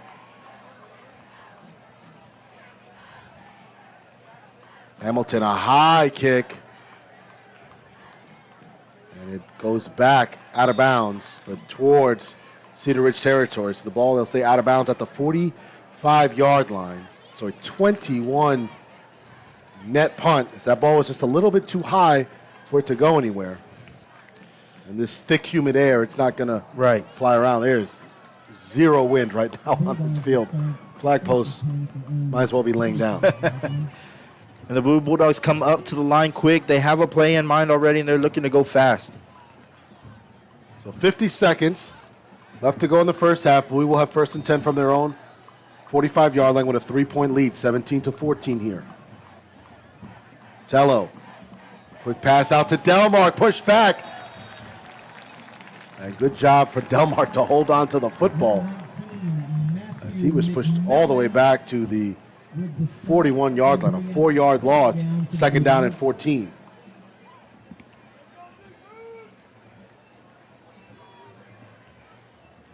High snap to Tello, looking to throw one downfield. And him and Owen Langdon just not on the same page, as Langdon stopped short and Tello threw deep. So clock stops, 21 seconds, 3rd down and 14. Tello's going to want that one back. He was able to find his receiver. His receiver was able to find space in this zone defense, not able to connect earlier in the game. He also missed a pass like that for a crucial 3rd down conversion. We'll see here now. Here's another 3rd down, 21 seconds left. You try to run the ball, try to kill as much time as possible, or do you try to take a legitimate shot towards the end zone and just see what Cedar Ridge offense can do? They're going 3 wide. Tells me that they're going deep. Tello looking for some time, throws in the middle of the field. The ball's picked up by E.J. Arriaga. He's trying to turn upfield, and Malik Martinez brings him down with about 10 seconds, and a late flag comes out. But E.J. Arriaga, who had an interception last week, picks one off now. And the ball right now is at the 43-yard line. And let's see if they tack on 15, as he might have been taken down with a face mask. E.J. Arriaga, 2 games, 2 interceptions. Playing like a like a Trayvon Diggs when he had himself a pick a game at this point. Defense making plays when you need it. We are anxiously awaiting the call. This could potentially put the ball at the 28-yard line.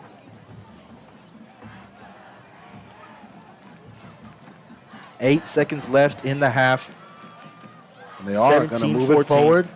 5, 10, 15 yards. This ball is going to be put down at the 31-yard line.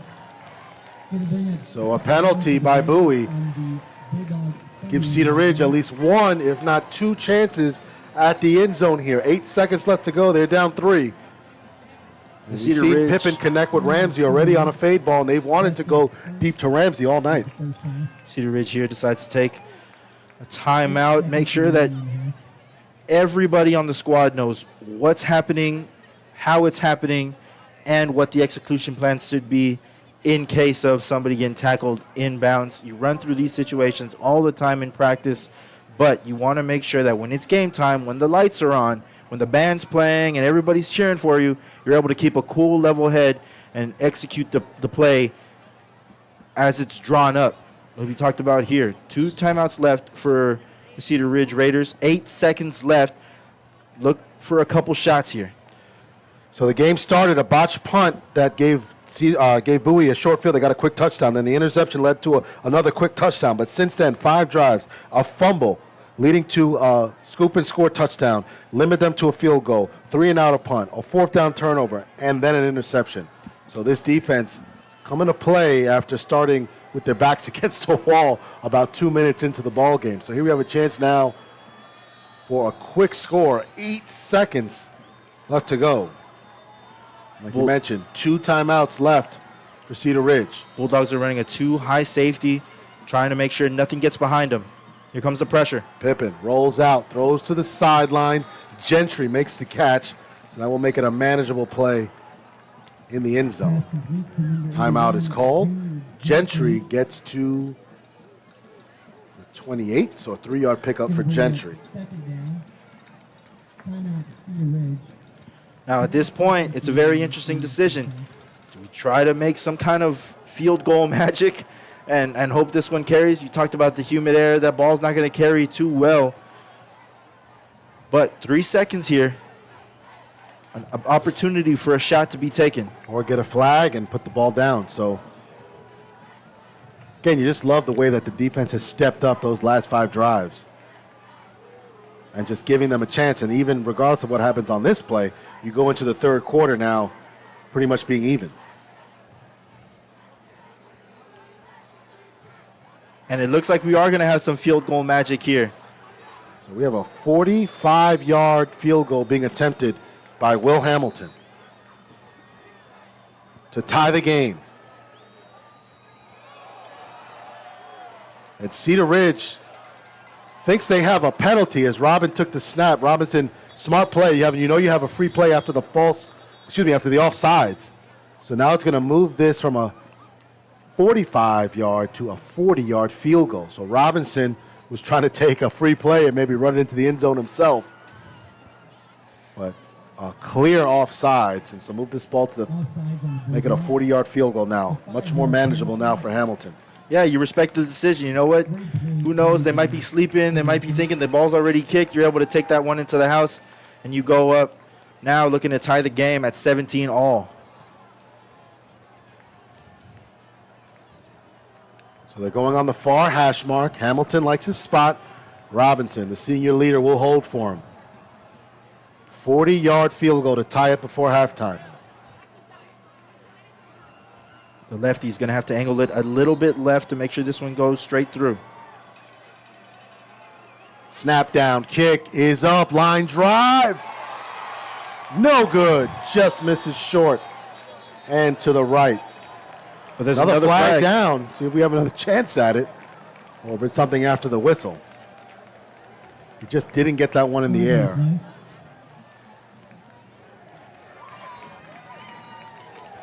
Looks like it may be running into the kicker. So here we go now. And it is. A third attempt, 2 penalties right now for Bowie. And it is running into the kicker or tripping. Either way, it's going to make this a much closer field goal attempt, and Hamilton just missed that wide to the right. You could tell he was trying to keep that one low, but put some power straight through it. They're just conferring with Sam Robinson. Obviously, he wants the yardage. Time is expired, so we're going to get one last play. As this ball, we're waiting to see where the ball is. The ball should be put down at the 20, not the 27-yard line. At least that's where the referee's standing. No, the ball, ball's at the 18-yard line. And this makes it a much more manageable 35-yard field goal, what they're staring at. And considering how this game started, Emmanuel, that'll be incredible if they can come back and go into the half tied at 17. Cedar Ridge will absolutely go into the locker room with all the confidence in the world, knowing that they are right in this one.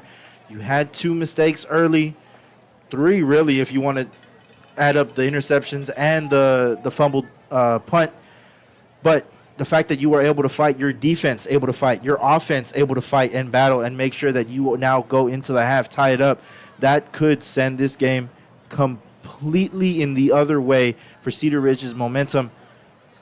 We'll see if they're able to put this one through. And they get the ball to start the third quarter. We talked about that 2-for-1 situation. They win a little quick. But a couple sloppy penalties by the Bulldogs now puts them in this position. Yeah, I mean, they were looking at a 45-yard field goal. Now it's a 35-yarder. Well, they're actually going to run a play here, it looks like. And now Bowie calls a timeout as they're going with one of those formations you see sometimes in college where you got to have the team on one side and the offensive line on the other side. So, little chess move between Sam Robinson and Jeff Abels. You can respect it. You can absolutely respect it. Old-time veteran coaches here in Central Texas. Robinson in his 7th year with Cedar Ridge. Jeff Abels, 39 years at Austin Bowie. Want to talk about loyalty? That's loyalty right there.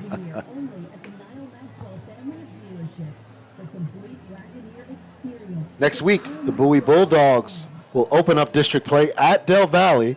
They are in that monster of a district, 26-6A, which includes Westlake, Lake Travis, and Dripping Springs. Next week, your Cedar Ridge Raiders will be at Dragon Stadium, a home game, as we'll take on the Harker Heights Varsity Ball Club. One last game before district opener in week 4. So here's Hamilton now from 35 yards on the far hash. Robinson gets it down. The kick is up. No good. This is wide left. So they gave it a couple of tries, and Hamilton unable to convert. But we will go to the half, 17-14. When we come back, Michael Alvarez and Emmanuel Ramirez will give you a breakdown of the first half, and then after that, we will have the Cedar Ridge Band playing for you, and we'll be able to air that for you. We'll be right back after this. Is a proud supporter of area schools, athletic programs, and booster clubs, with stores in Cedar Park, Round Rock, Georgetown, both North and South Austin, and our newest store serving Pflugerville and Hutto. Bush's serves the Texas standard in real hand-battered fried chicken and crispy tenders, tasty rolls, and that famous Bush's sweet tea. Bush's Chicken, proud supporter of area schools, athletic programs, and booster clubs. The Texas standard, Bush's Chicken. It's good, good, good. I've always wanted an EV, but until I saw the sleek Ford Mach-E, I didn't know just how exhilarating it could be to drive one. The Mach-E is the perfect balance between power and utility. And with features like adaptive cruise control, in-dash entertainment screen, and lane monitoring, my daily commute to training is effortless. If you're looking to make the move to the Mach-E, visit Covert Ford in Austin, where you'll become part of the family. CovertFord.com. There's nothing quite like Central Texas high school football. Beautiful day to play some football, boys. Under the lights. Join IHS fans Rick Epstein and Jeff Power each week as they shine the spotlight on area high school football teams, players, and coaches. Tuesday night, we'll be live at Bush's Chicken in Pflugerville, welcoming Panthers head coach Charles Taylor, plus Andrew Petter from the Georgetown Eagles and wide receiver Adrian Wilson of the Weiss Wolves. Tuesday nights, Under the Lights. Tuesday nights at 8. Only on Talk 1370. If you're looking for a special medical spa to bring out the beauty that's in you, come visit us at Ginger Allure Med Spa. At Ginger Allure, we treat our staff and patients like family. We're here to embrace, enhance, and showcase your natural beauty with a full range of services such as injectables, laser treatments, permanent makeup, microblading, and more. We provide free consultations for all of our services to answer any of your questions. Visit us online at gingerallure.com or give us a call at 512-709-0161. Ginger Allure Med Spa, the classic approach to a new you. Longtime McNeil parent Brian Kerman is a realtor who works for RE/MAX Capital City. Brian is involved in helping Round Rock families buy, sell, invest, and lease properties in the greater Austin area. He's been doing so for over 24 years. As a thank you to the community, he will be honored to donate $1,000 to your favorite booster club or other 501c3 if you use him and you close on a property. We hope you will contact Brian for all of your real estate needs at 512-921-4490 or at briankerman@remax.net.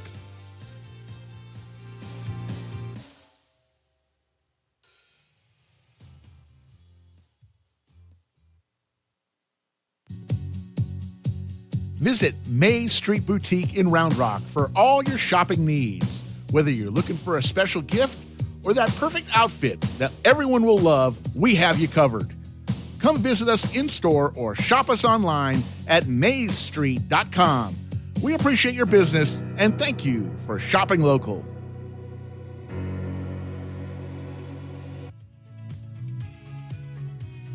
RJAC Pressure Washing, Epoxy and Stain.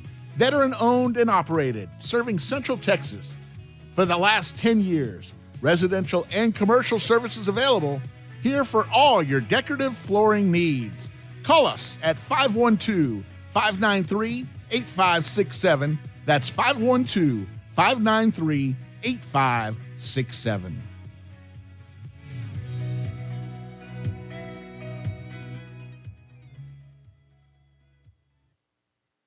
The Lodge Poker Club is a members-only card club offering a wide range of daily and tournament gameplay. In Round Rock, just off exit 251 on I-35, the Lodge now boasts the largest card room in Texas with 82 tables, comfortable chairs, and 40 75-inch TVs. The Lodge provides fully trained dealers and on-site security with state-of-the-art camera system to ensure the comfort and safety of our members. Open 24 hours a day. More information at thelodgepokerclub.com or call us at 512-614-4045. And welcome back to the broadcast. We bring you in. My name is Emmanuel Ramirez, and I am now joined with Michael Alvarez. Michael, how you doing? I'm doing good tonight. I've been watching a pretty good first half of football. A couple exciting plays. It's been a very big defensive half. Yeah, you know, you talk about just the exciting half that it was, you know, to see Cedar Ridge go down early, and it looked like it was going to be a repeat of last game, and now they've been able to fight back to be within one score of this game. You know, what's something that you saw that you liked from both sides of the ball for Cedar Ridge? The first thing I saw that I liked was how the defense responded to those back-to-back interceptions, plus the fumble on the opening kickoff. So, I mean, or the opening punt, my apologies. But, I mean, it was just the way they responded. They kept it in. I mean, the offense only totaled up 80 total yards, half of what Bowie has. So, I mean, the defense has found a good way to kind of keep this game close. And on the offensive side, after those first two mistakes, Pippen's really kind of found his groove. He's connected on some better passes. It's still missed a few throws in the back that he probably went back, but they've gotten it going a little bit on the ground game, and they've found a way to stay in this game. Yeah, absolutely. You know, so we have the stats here. So it's 44 yards of passing offense and 36 yards of rushing offense for Cedar Ridge for a total of 80 yards. However, compared to the 160 of the Bowie Bulldogs, they are still right in this game. I think the biggest thing you can see is Cruz's 69 rushing yards unofficial. I mean, that's what's kind of like gave them a boost. Like, he's found a way to get outside the pocket. He's found a way to extend plays, and they've even had some designated runs for him. So I think that's what's been a big boost for the Bowie Bulldogs. Yeah, you know, you talk about Cruz Teller having himself a pretty good game so far. He did have that fumble that went back for the scoop and score for 6. That's something that you do want to pay attention to as we continue on with this one. He's taken a couple shots in this game, but he's still continued to bounce back. I've seen both QBs on each side. They've taken some shots in the game. They haven't really been able to connect that, except for that one deep ball Pippen had towards that little fade ball, and then towards I forget who, but yeah, that was actually, I believe, Jordan Ramsey. Yeah, Jordan Ramsey. That was probably the biggest offensive explosion I've seen out of Cedar Ridge today. I mean, that's kind of what they might want to get to in the second half. I mean, I think they've kind of been stagnant on both passing and running, but I think if they can find a way to push up that run game, they can extend their passing as well. So let me ask you, what are the keys for both teams to be able to come out with a W and avoid going 0-2 to start the season? I think the biggest thing I can see out of Bowie is that they keep their ground game. They've been pretty strong on the ground. They have 109 total yards on the ground. I think if they can keep Tello Cruz involved in it, then that would be the biggest thing that they can probably get going out of it. And then on Cedar Ridge's side is to develop any type of offense. I mean, they only have 80 total yards. I mean, they try and figure out which part of the ball they can go to. And, I mean, hopefully their defense can keep them up and keep them in this game.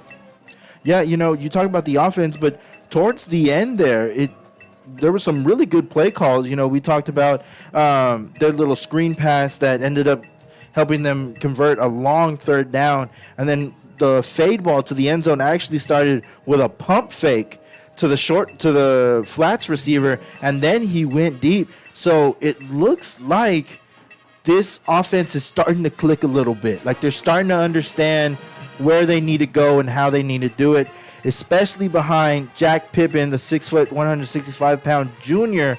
That's what you want to see out of a guy who was supposed to be the number 2, has now stepped up to the plate, and is so far holding his own as the number 1.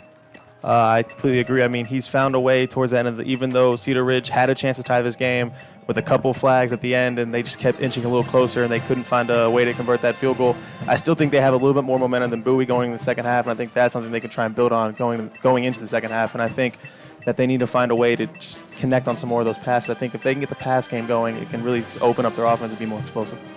So one thing I want to ask you, right, who do you think, or what do you think are the adjustments being made in halftime right now that each coach is telling their team, here's what we need to do as soon as we come out this half? If I were the Cedar Ridge Raiders, it would be to tell the defense to keep the pressure on Bowie, keep coming at him. I mean, it's been the best way they've tried to keep in this game. And on the offensive side is to try and get something going, maybe try and work some plays out there, get your players talk to each other, try and find some connection there so they can get something going. And on Bowie's side is I think you keep attacking the rush game. That's where you're finding most of your offense. If your defense can making stops, I think you work the clock with this. Even with the small lead, I think you get the ball and you start to work the clock because your running game has done pretty well throughout the game. And don't go anywhere as the Cedar Ridge Raiders band is on the field ready to perform. And we will sit back and watch the fantastic performance that they have set for us tonight. Ladies and gentlemen, the James Bowie Outdoor Performing Ensemble.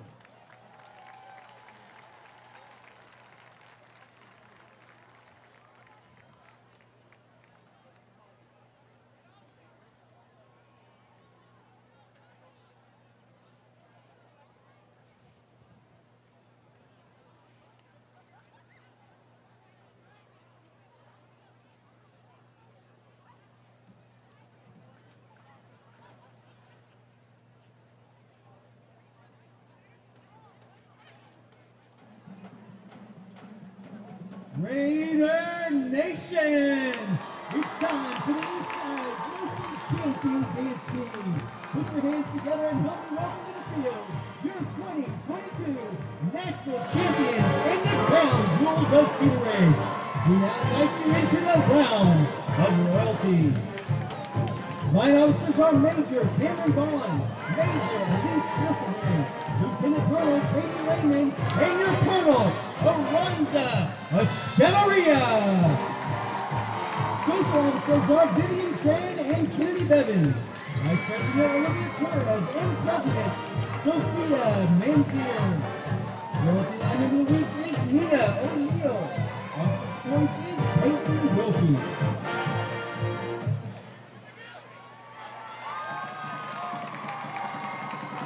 Our two-time grand champion Royalty Dance Team will now perform a palm routine to the Britney Spears classic, Toxic.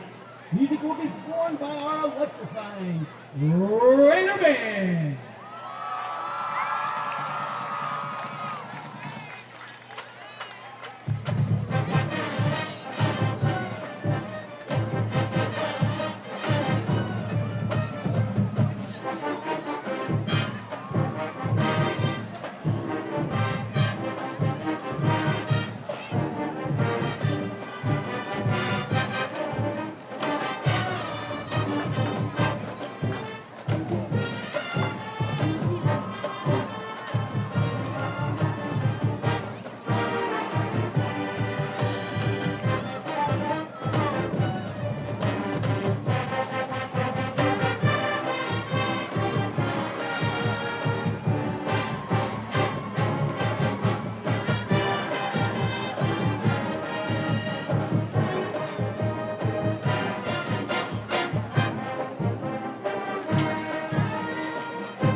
Our Cedar Ridge Royalty managers are Taylor Galvin, Molly Kirkendall, Eleni Garadimos, and head manager Tara Carter. Our Cedar Ridge Royalty dance team is directed by Stevie McCall and Amanda Lowen. Royalty would like to take this time to thank several of our sponsors. Gold sponsor, Wildfire Orthodontics. Silver sponsors, Great Austin Dance Academy and Pure Bar of Round Rock, located on Gaddis School Road. And our brown sponsors, More Clean and Realtor, Kevin Snogo with David Brodsky Properties.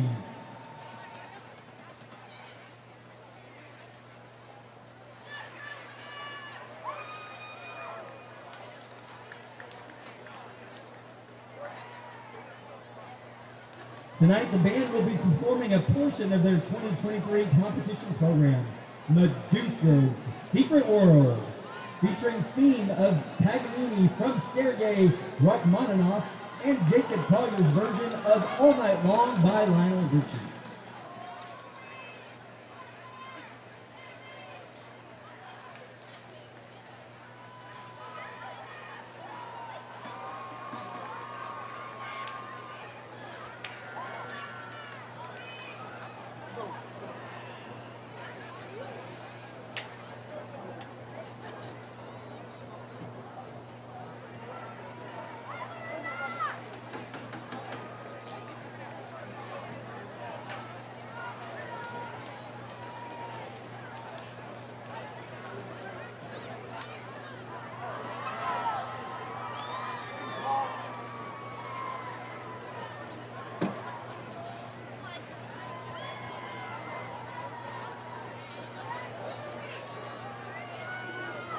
And now, under the field direction of Reese Abao, Mason Miller, and Aiden Harding, our mighty Cedar Ridge Raider Band.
The Cedar Ridge High School Raider Band and Color Guard is a perennial Bands of America Championship finalist. Most recently, the band placed third at the 6A UIL State Marching Contest.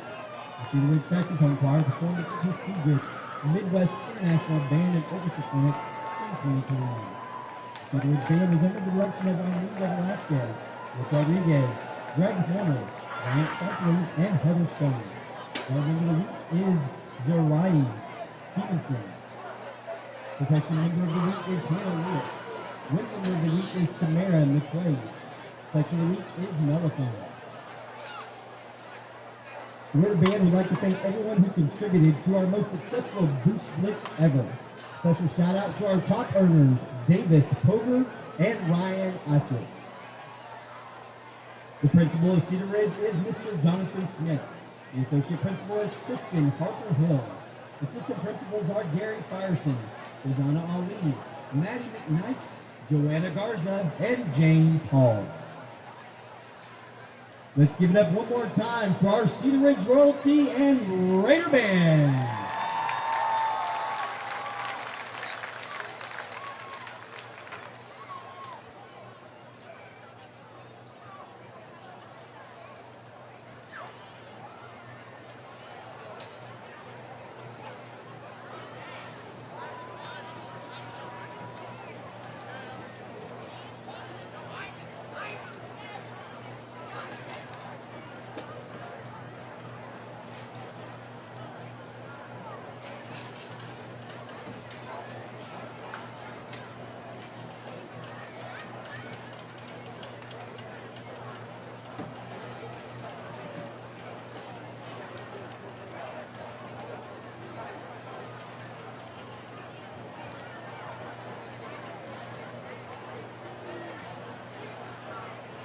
Round Rock Independent School District would like to thank the following sponsors for their support of Round Rock ISD Athletics. My Maxwell Family Dealerships, A+ Federal Credit Union, Ascension Seaton, the exclusive medical partner to Round Rock ISD Athletics, and Dell Children.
And welcome back to the wonderful, wonderful game that we're having right now versus the Cedar Ridge Raiders and the Bowie Bulldogs, presented to you by Covert Forward. Raiders running up the tunnel right now.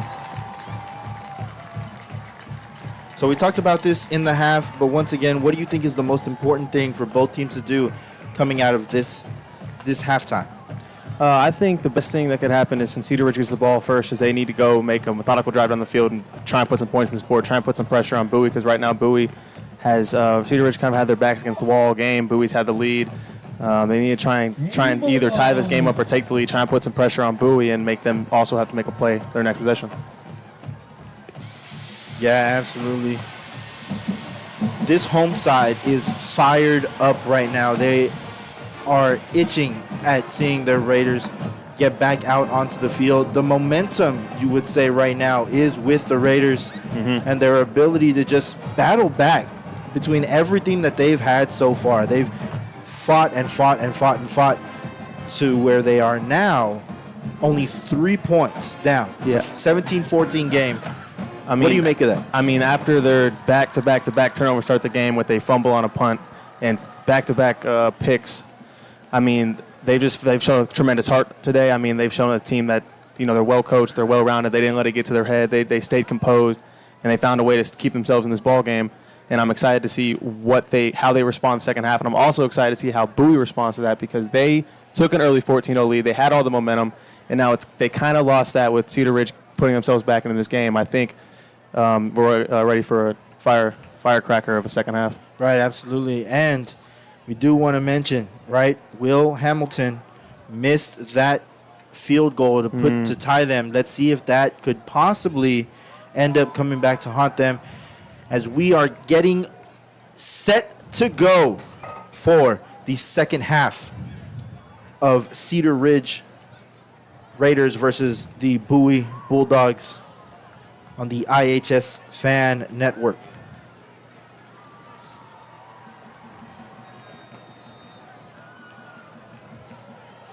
And we're away. High kick. Coming down, this one returned. He's out to the 30. Will be just short of the 30, I'm sorry, past the 25.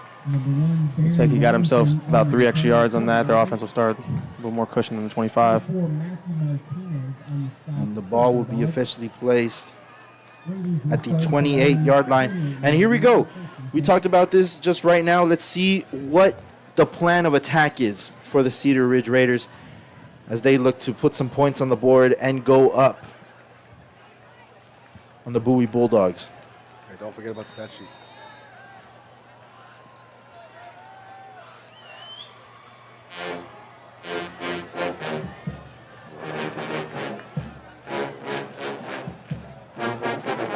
Ball snap, delayed handoff. And that is for a short gain of 2 yards for number 4.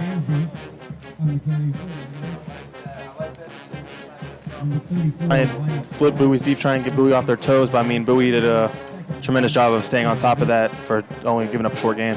That was number 4, Jordan Ramsey. Looks like Jakari Killingsworth is at QB night now. Wow, scratch that. I'm sorry. It's still Jack Pippen. Snap back. And it's caught by 81 Junior Gentry. Looks like Gentry's been a big target today for the Raiders. I mean, he has their lone offensive touchdown. Down for 3 yards, and now it's a third down. 3rd and 6 to go.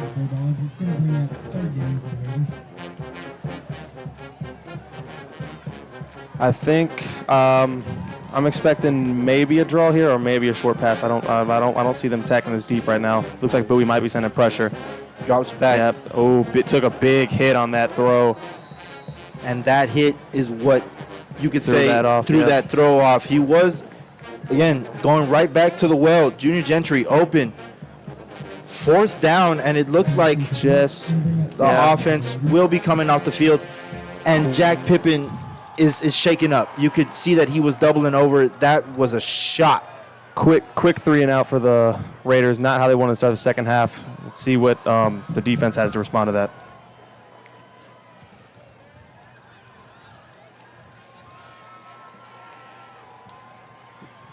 Will Hamilton with the punt, high and little short. That one comes out of bounds at about the 46, and that's where the Bowie Bulldogs will take over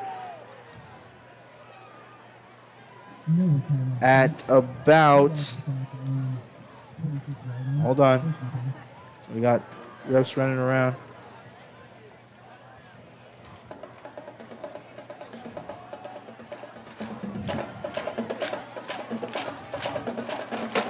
Here we go, at the 46-yard line.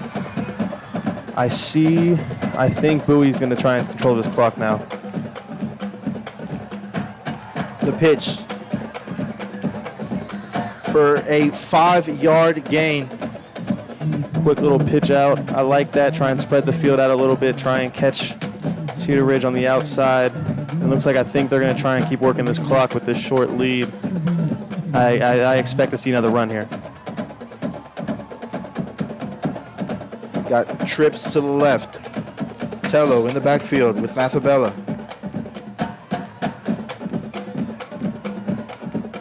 Tello takes a snap. Passes quick. And just as quickly is taken down. Quick little screen there. Number 4, Matthew Martinez, was able to just secure the catch. Maybe costed them about a yard or so. Quick 3rd and 8 coming up. Now I see that they kind of put themselves in if they want to pick 3rd and 9, actually, excuse me, if they want to get themselves first down, they're kind of forced to the throw here. I want to see they got 4 receivers out, single back, shotgun. Here's the snap. We have a flag, possibly. False start.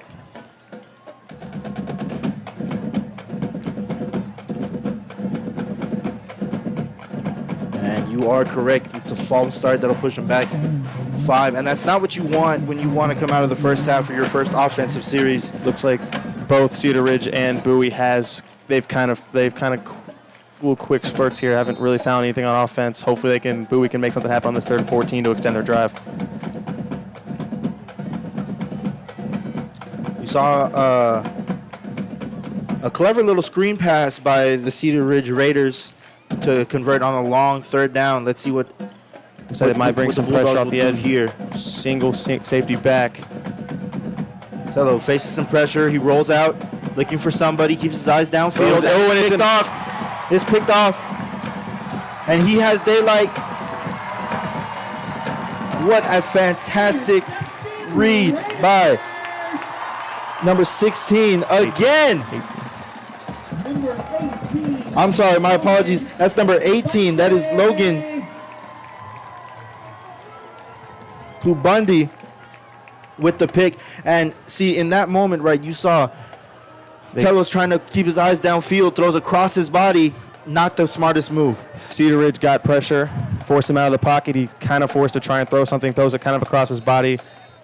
He's sitting right there reading him like a book and gets the interception. So the Cedar Ridge Raider offense back out on the field. Pippin takes a snap, drops back.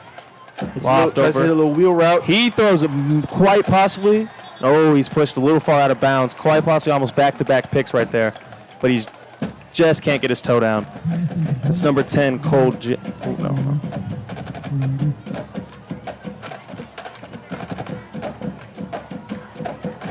So that's what they always tell you, right? You want to take a shot after a turnover. The defense on the other side just put their helmet down. They're happy they're off the field. They got to put their helmet back on. People are distracted. And here we go, 2nd down and 10. A handoff up the middle, makes a move. But number 21, Malik Hamilton, able to scramble for about 5 yards. Nice hole there, open up on the right side for him to squeeze through. Found a way to get himself about 4 yards. Brings up a 3rd and 6.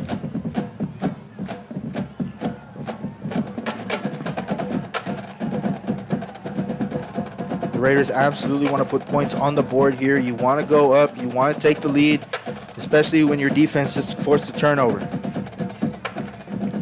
Pippen in the backfield, single back set. Looks like they're bringing pressure. Rolls out to the right. Quick throw. Fires to Junior Gentry. Makes one man miss, and he is down again. Again, finding Junior Gentry on the outside. That has been his go-to target today, and is kind of what has kept this offense in their groove. Simple rollout, and the Raiders are able to gain 10 yards on this one. And that is a brand new set of downs for the Cedar Ridge Raiders. Sitting at their own 20. Let's see if they can find a way to push this in the end zone and take their first lead of the ball game. Two-back set. Handoff. Number 21, Leak Hamilton again, but that's for short yardage, only about 1 yard on that one. Quick little run there, kind of stuffed up. Bowie's defensive line held pretty well. Not much of a push at the line for the Raiders. So it seems like here the Raiders are trying to go a little fast, but still keep pace right now. They're not necessarily huddling up. They're kind of looking to the sideline for the play. Receivers know what they're doing. Maybe look for some more quick throws. They got trips left, single back. Gentry look. Lob Pippen over to looking at Gentry on the right side. Gentry on the right side. And that one's just overthrown. Actually hit the pylon on the way coming down, so not a bad ball by Jack Pippen at all. Looks like they were looking for that Pippen-Gentry connection again on that fade ball like they had for their lone touchdown in the first half, but just a little outside of his reach.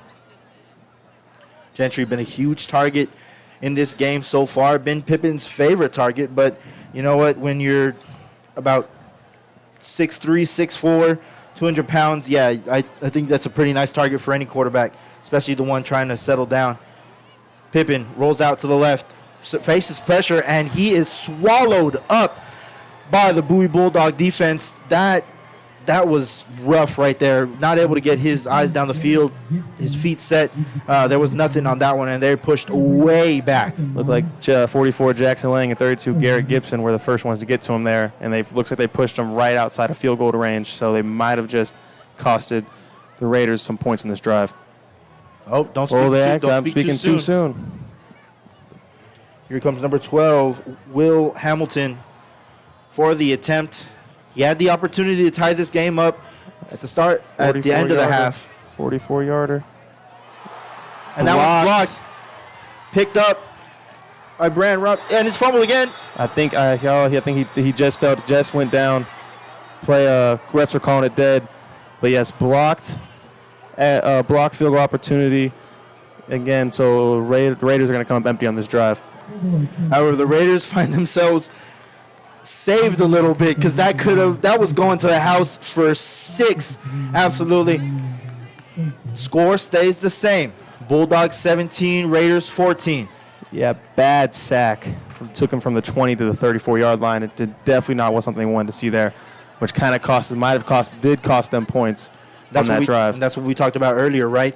Self-inflicted wounds. That sack is a drive killer, especially that close to the end zone.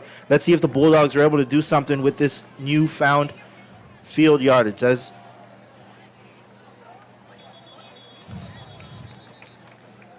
Cruz Tello keeps that one, but only rushes for about 2 yards at that point. Second down coming up, 2nd and 8. Tello has been a big load on the rushing side for the Bulldogs. And looks like they went back to it there for a short little 2-yard gain. Bulldogs still in the gun right now. Have a double set on each side. Single back. Tello drops back.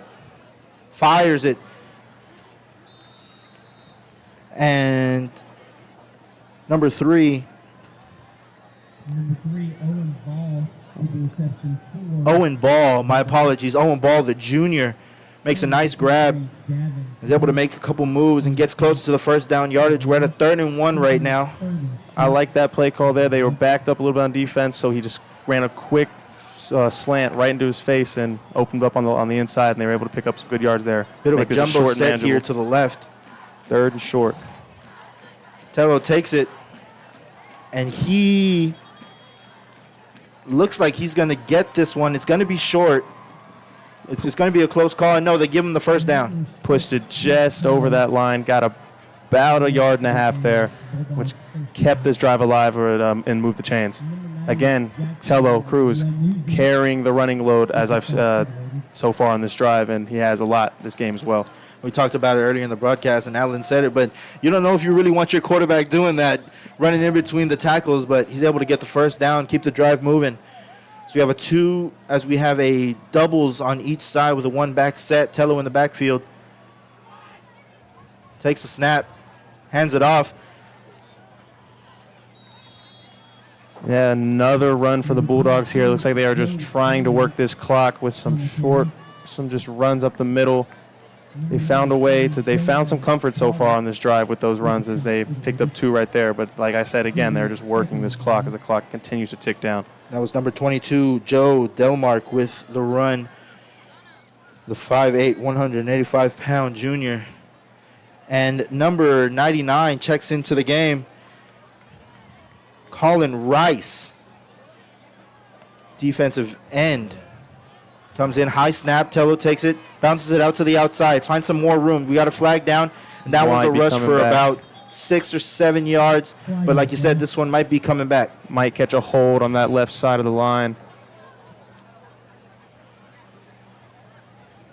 Waiting for confirmation here. And it is a holding on the Bulldogs. Hard hold there with the drive that they had a lot of confidence, a lot of momentum going, pushes them back 10 extra yards, making this a second and much longer.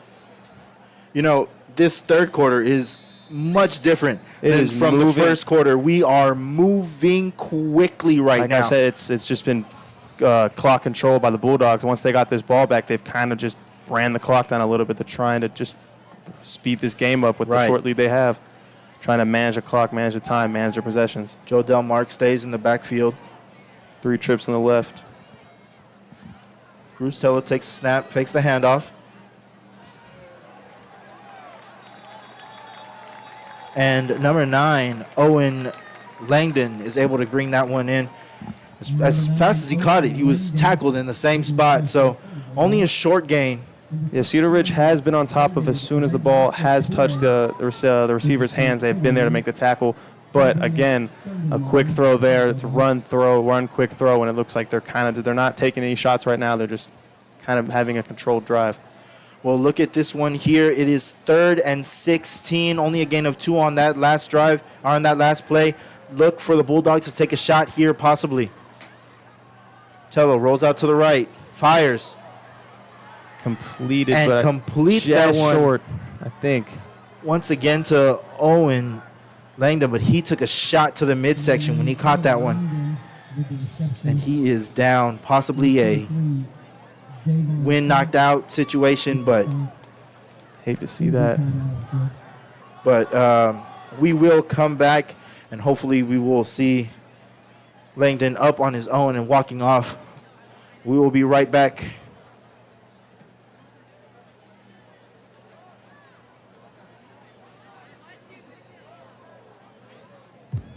I've always wanted an EV, but until I saw the sleek Ford Mach-E, I didn't know just how exhilarating it could be to drive one. The Mach-E is the perfect balance between power and utility. And with features like adaptive cruise control, in-dash entertainment screen, and lane monitoring, my daily commute to training is effortless. If you're looking to make the move to the Mach-E, visit Covert Ford in Austin, where you'll become part of the family. CovertFord.com.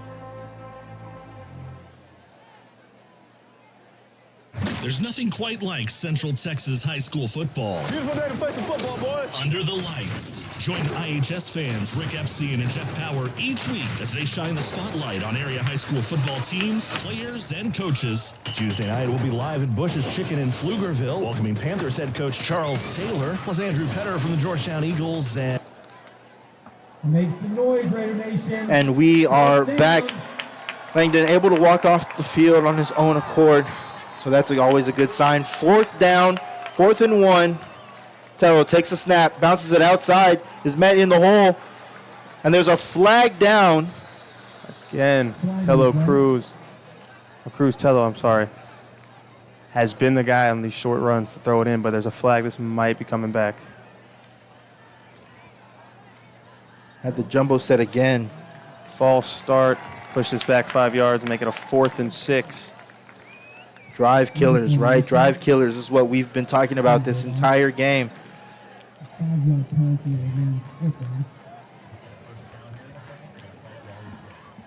And the punt unit comes onto the field. Costly penalty there as they picked up the first down, but it comes back on a false start, and now they will have to punt.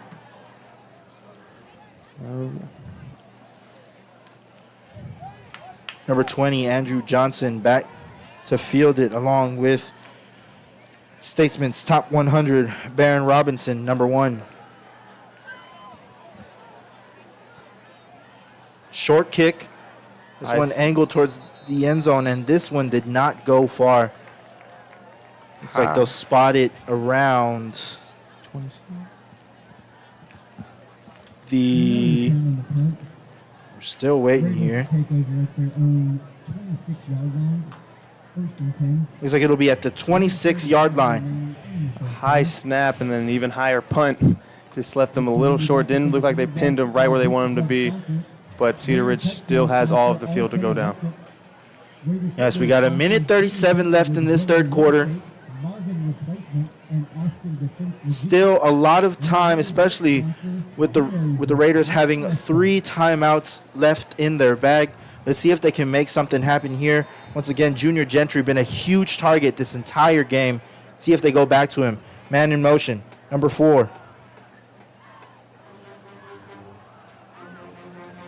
Run up the middle. And that one looks like it'll be a gain for about 4.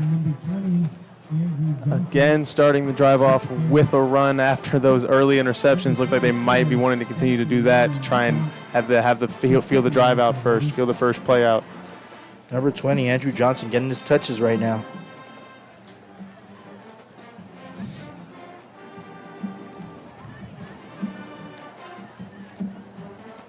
One back set. Looks like they're stacking the box, so they're bringing pressure up the middle. middle. Low snap to the outside, and that one goes for a first down. That one goes for about 15 yards there. Looks like Bowie sent some pressure up the middle, which left it one-on-one on the outside, and he was able to pick up about a few yards to get the first down. Eddie Carruthers, a 5'10", 155 junior, able to bring that one in and muscle his way into getting 15 yards and a new set of downs for the Bowie Bulldogs. 45 seconds and counting left in this quarter.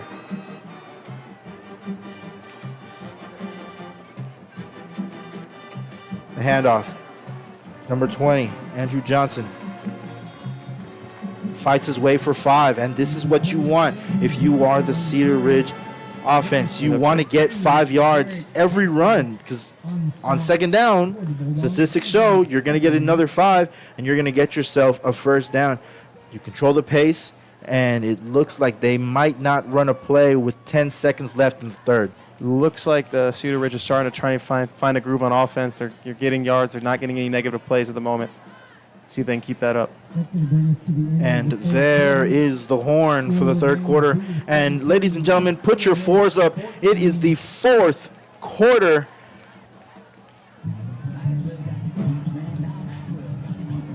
And we will be right back after this with Round Rock ISD football presented to you by Covert Ford on the iHSFAN network. There's nothing quite like Central Texas high school football. Beautiful day to play some football, boys. Under the lights. Join IHS fans Rick Epstein and Jeff Power each week as they shine the spotlight on area high school football teams, players, and coaches. Tuesday night, we'll be live at Bush's Chicken in Pflugerville, welcoming Panthers head coach Charles Taylor, plus Andrew Petter from the Georgetown Eagles and wide receiver Adrian Wilson of the Weiss Wolves. Tuesday nights, Under the Lights. Tuesday nights at 8. Only on Talk 1370.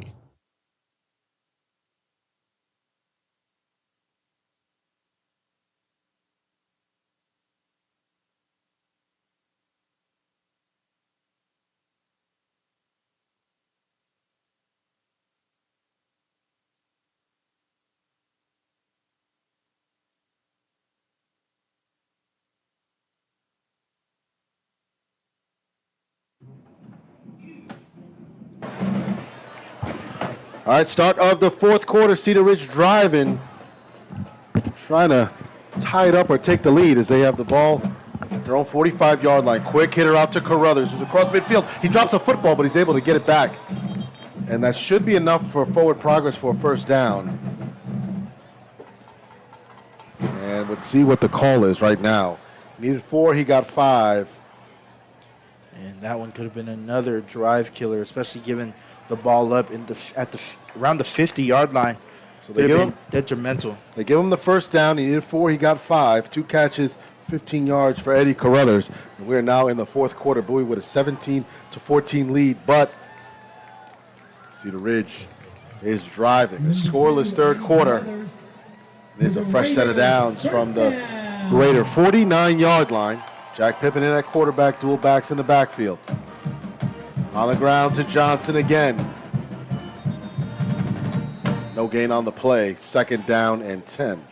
Johnson, 8 carries for 30 yards so far tonight. And the story, Emmanuel, has been the defense.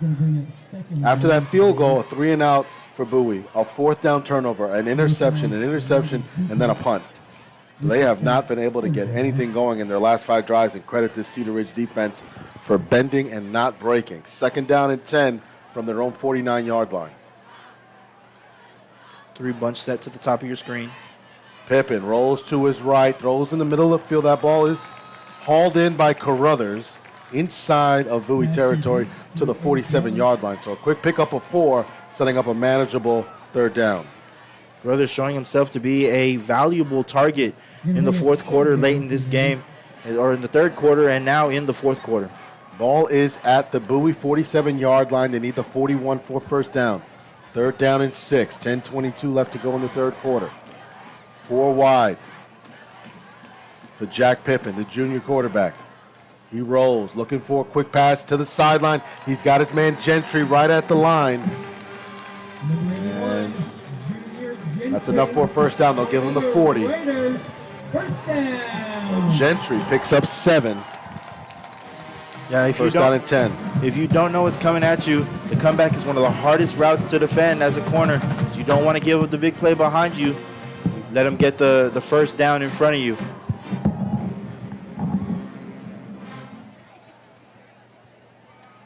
And this defense has kept this offense in the game. And now the offense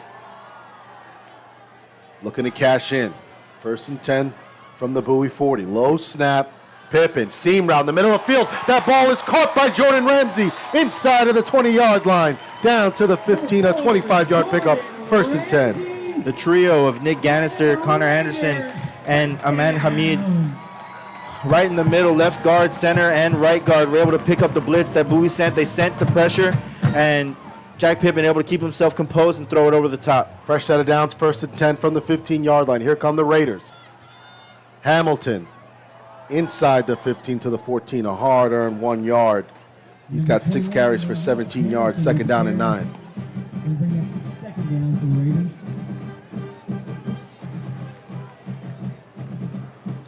Cedar Ridge now has the opportunity to control this game and keep this drive going as long as they want to.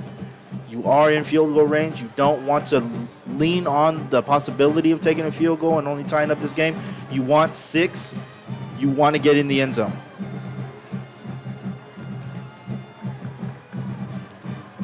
Doubles to the left, 2-back set.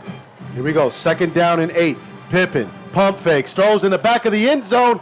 There's going to be a penalty on Dylan Farrenhold. That's going to be a second pass interference of the night. So a first down will set up first and goal for the Cedar Ridge Raiders. Jordan Ramsey once again found himself open once again up the seam, but it just seemed like there was too much congestion in that area, kind of like a double go set. With too much congestion, the ball not be able to complete it. Let's see what the penalty is. Confirm the pass interference. Well, I said a legal man downfield. Oh, no. Legal man downfield for Cedar Ridge. I thought for sure it was going to be a pass interference penalty. It's one of those linemen got a little happy going downfield, so that. He was getting ready to celebrate the touchdown. He was ready to do the carry and everything.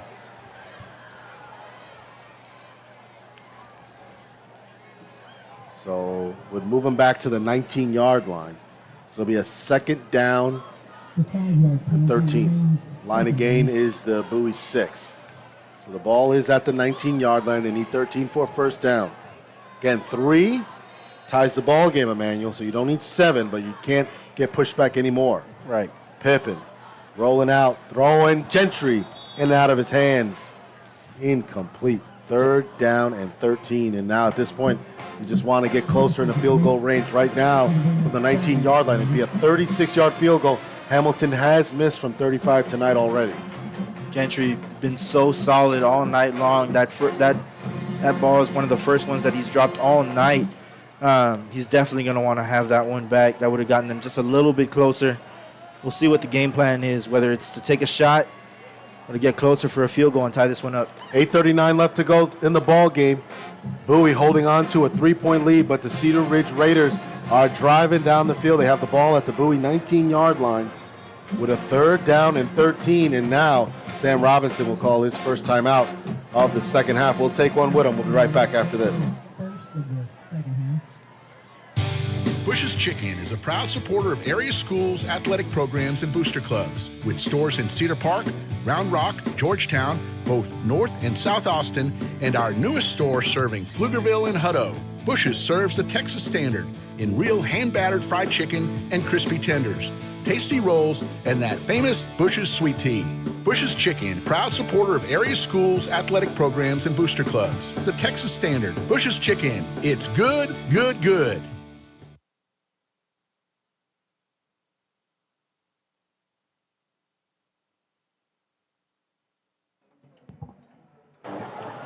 All right, here we go. Big third down coming up.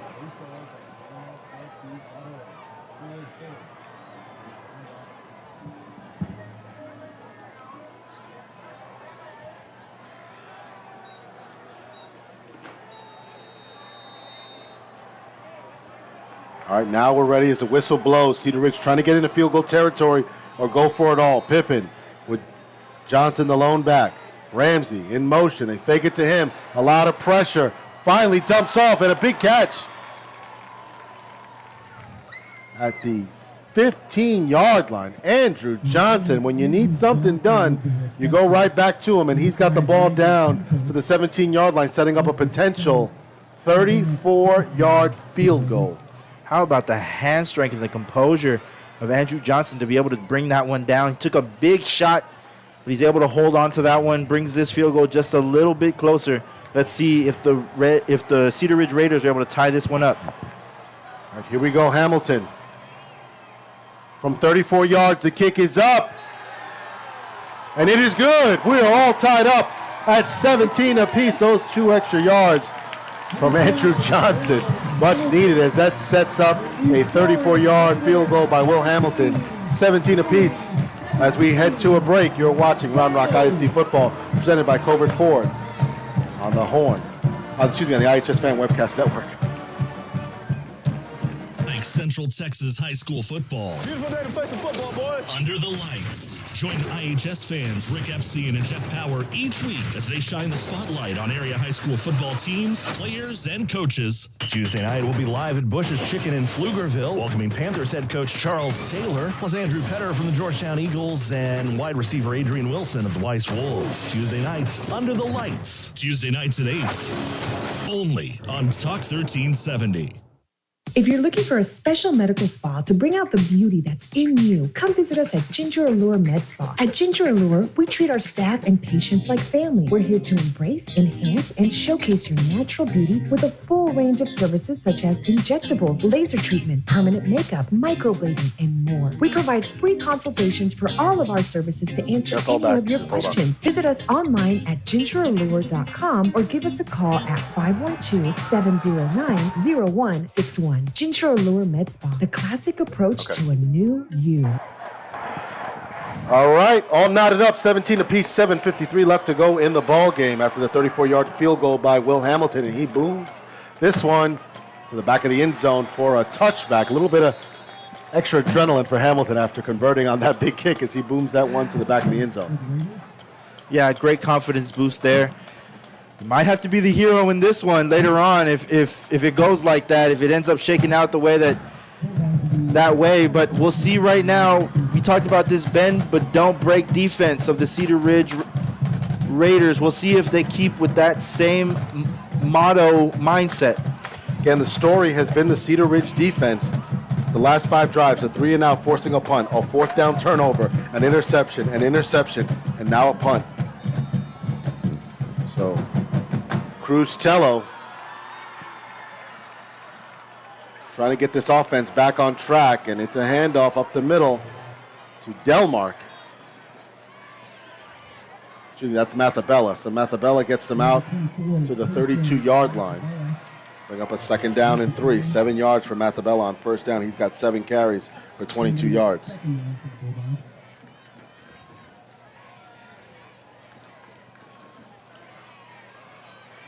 Both teams trying to get their first win of this young season here in week 2. Handoff to the outside. Mathabella breaks a tackle, and he is brought down for a loss by Malik Cousin and company. So down back to the 33-yard line. So maybe a yard on the play. Now they're saying the 34-yard line, and we got an injured Cedar Ridge Raider down. So, and this is the thing we've seen, even though they get a big chunk and they move the ball a little bit, but it's just very hard, Emmanuel, to sustain a drive of 10 to 12, 4 or 5 yard chunks over and over again. And then the bugaboo for Bowie tonight has been those penalties. Right. Every time they got a 3rd and short or a 4th and short, there's a false start or a legal move, and then it pushes them back. So they just kind of been shooting themselves in the foot tonight. Yeah, no, self-inflicted wounds, absolutely. You're absolutely correct. You know, I feel like penalties has been a problem for both teams tonight, but more for the Cedar Ridge Raiders. And here's a big opportunity right now for them. 3rd down and about 1 as they're waiting to put the ball down, and they do. Just shy of the 34-yard line. They need to clear the 35 for a 1st down. 7:08 and counting left to go in the ball game. Look for Tello to take this one again. 17 apiece. Tello takes it, and he is wrapped down all the way back to the 32-yard line. That's a 2-yard loss as they gave him forward progress. And Raiders everywhere, led by Dylan Klabundi, Jackson Yanuzzi, and Malik Cousin. My goodness, they read that play the entire way. Yeah, you know, you go to the well one too many times. You had Tello take that pretty much every time they were in short yardage situation. Now the defense was alert to it, and they're able to get home and force the 4th down. 4th and 3. Polito, line drive kick. Robinson calls for a catch right in that gut at his own 37-yard line. So a 31-yard net punt. And Cedar Ridge now with a chance to take the lead for the first time tonight. Remember, just to recap, they forced a 3-and-out, then muffed the punt and put the ball into short territory. And then Cruz Tello, Diego's his brother that's in college, ran for a touchdown. Then the first play for Cedar Ridge, a tipped interception leads to another quick score, and then that's been it. And the Cedar Ridge defense has been lights out since 10 minutes in the first quarter, giving up only a field goal. 1st and 10 from the 37-yard line. Outside edge play to Johnson, trying to get back to line of scrimmage. That play was doomed from the start, and he turned something into nothing. So loses 2 on the play, could have lost more. 2nd down and 12. You know, I think we always believe that this is what the Raider defense could be, but it is so very important to let them have rest.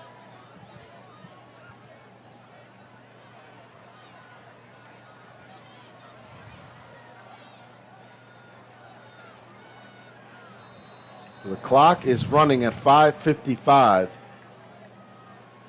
You don't want to say next score wins, but the way both defenses are playing, and credit to the Bowie defense as well. They've been strong last few quarters as well. Hamilton breaks a tackle but can't avoid the second one as he's dropped back at the 3-yard line. No gain on the play. Actually loses 2 more. 3rd and 14. And you talk about it, last score wins. Also, the way that this clock is running, we're already at 5:20 and counting. This one's moving fast, just as the third quarter did, completely opposite of the first half. Again, both teams looking for that first win of the season. Bowie lost to Vista Ridge in week 1. Cedar Ridge lost to Cedar Park last Friday at Gupton Stadium. Pippin, back to pass, middle of the field. Carruthers catches it. It's going to be about a yard short, but does give them some breathing room and decision time for Sam Robinson, as it's a 13-yard pickup to Eddie Carruthers, who has 4 catches for 32 yards. Carruthers was slow to get up there. Looks like his leg was kind of twisted in that tackle. Comes off limping a little bit. We'll see if he's able to come back on. He's been a great target so far. Sam Robinson looks like he's pushing his chips into the middle of the table, and right now they're set up to go for it here. 4th down and 1 from their own 46-yard line. They need to clear the 47 for first down. Clock at 4:21. You talk about drive killers. Can't have one here. Shotgun set for Pippin. Takes the snap, false start, and Hamilton jumped a little too early. You talk about it over and over and over again. Yeah, Hamilton was kind of leaning forward. He jumped. And the Cedar Ridge coaching staff is hot delay now. of game. It's actually a delay of game. They couldn't get it off. So that's a tough spot where, like, either call a timeout. The quarterback's got to know the situation. Someone's got to call a timeout there. So 4th and 6 is going to force them to punt. Would have loved to see what they drew up there on 4th down and 1. So Hamilton, standing at his own 27-yard line, will punt back to Matthew Martinez, who's standing at his 25. Hamilton gets it off. Nice line drive kick. Martinez calls for a fair patch, but it's loose, and they fall right back on it. As he was calling for the fair catch, he had to kind of backpedal to catch it. Yeah, and that one could have been a And bad Dylan turn. Farrenhold was there. Johnny on the spot to pick up the football. Martinez is still down. So we're going to take a quick commercial break. 3:54 left to go in the ball game. All tied up at 17 apiece. You're watching Round Rock ISD football on the iHSFAN Webcast Network, presented by Covert Ford. Longtime McNeil parent Brian Kerman is a realtor who works for RE/MAX Capital City. Brian is involved in helping Round Rock families buy, sell, invest, and lease properties in the greater Austin area. He has been doing so for over 24 years. As a thank you to the community, he will be honored to donate $1,000 to your favorite booster club or other 501c3 if you use him and you close on a property. We hope you will contact Brian for all of your real estate needs at 512-921-4490 or at briankerman@remax.net.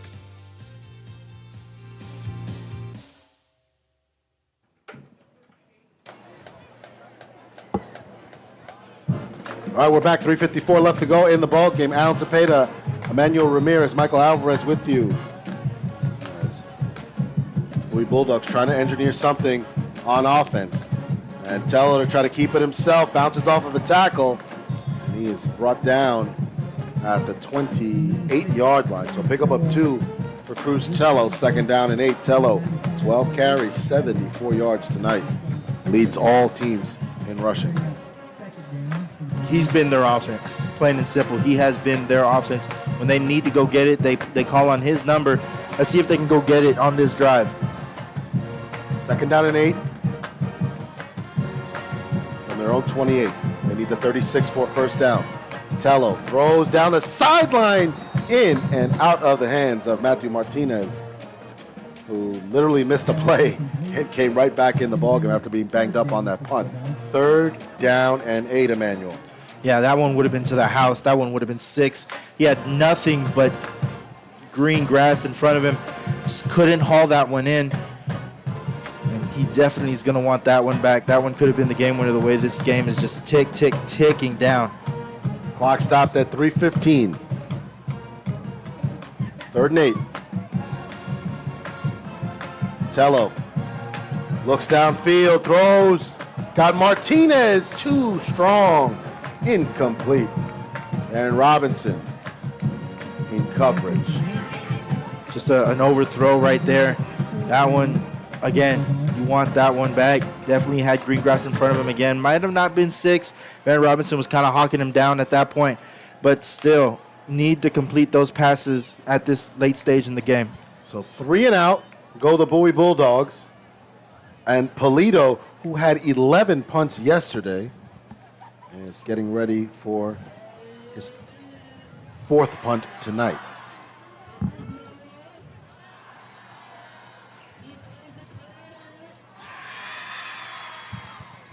High snap, high kick, knuckleballer, caught by Andrew Johnson at the top of his chest and was able to bring it in at the 43-yard line. So Cedar Ridge Raiders need to go 57 yards for a touchdown or try to get somewhere within the 20 as we saw Hamilton hit a 34-yarder. So at least to the 17 to give him a chance. And just like what you said at the second half, at this point, you don't want to give Bowie the ball back now because one of those big plays can connect and you don't have any time left. You got to try to find a way to get down the field and drain this clock, Emmanuel. Right. At this point, you have 2 timeouts. Use them. 1st and 10. Back on the ground at Hamilton. Loses 1. He just hasn't been able to get going tonight. 2nd down and 11 for Malik Hamilton. 8 carries for 14 yards. Offensive coordinator Darrell Reeves and Charles Boswell need to come up with something here, whether it's a pass or a little bit of trickery here. You've seen the run up the middle too many times. The defense has as well. Something needs to give here.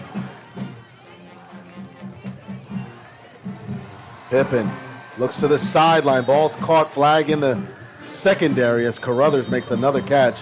Right now he is up to the 49-yard line. It's a 7-yard catch for Eddie Carruthers, but it all depends on the flag.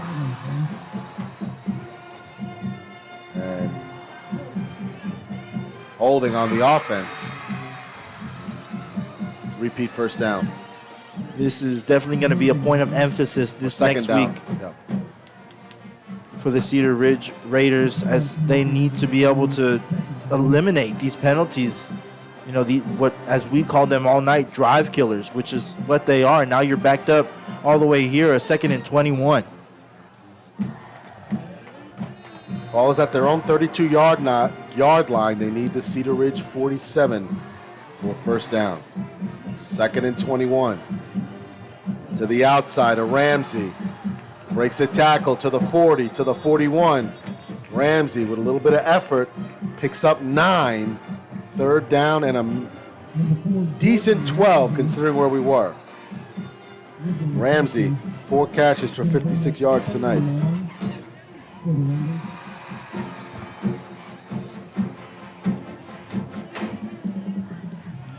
they've been good on those quick hitters. Their biggest play was to Ramsey down the middle of the seam. They need to have something like that to be able to keep this drive going. 1 safety up high.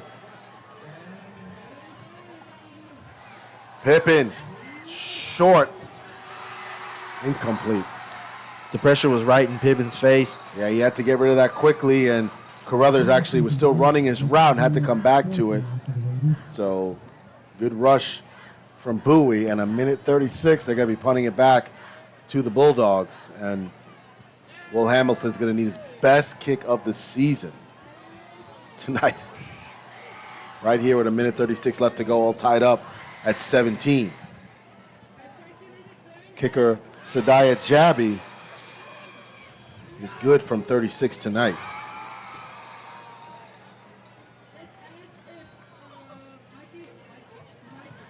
Nice kick from Hamilton, really high. Ball's out. Fumbled, is picked up, still on the floor, still on the ground, picked up. Who's got it? Cedar Ridge has the football. It changed hands multiple times, and Cedar Ridge finally comes up with the football. They'll have 1st and 10 from the 13-yard line. So you just said it. And Dylan Klabundi with his hands up. His 2nd turnover tonight. You just said it. He needs the best punt of his life and possibly entire career so far, and he had that. That was a difficult ball to catch. That one was flipping and flopping all over itself, and as well as the returner had no room. There was a lot of traffic right in front of him. Possibly took his eyes off the ball just for a little bit, and now the Cedar Ridge offense has an opportunity to pounce and gain some points and possibly win this game with 1:22 left. That is the 5th turnover tonight for Bowie. 2 fumbles, 2 interceptions, and a turnover on downs. This defense has forced 7 turnovers in 2 games, and a timeout is called by Bowie and Emmanuel. 1st and 10 from the 12. Right now it's a 29-yard field goal. At this point, you cannot have any penalties or any missed snaps or any big negative plays. Just run the ball right up the middle, kill some clock, and try to get out of here with a 20-17 victory. Absolutely. That should be the plan. That should be the plan as they're discussing in the huddle right now. Listen, we run this thing up. If we score, great, awesome. But the goal should be we get as close as we can, and if we're not in by the time that we have run, as many players or as we get to a 4th down, great. Let's kick this thing, let's go home, and let's put a W in the column.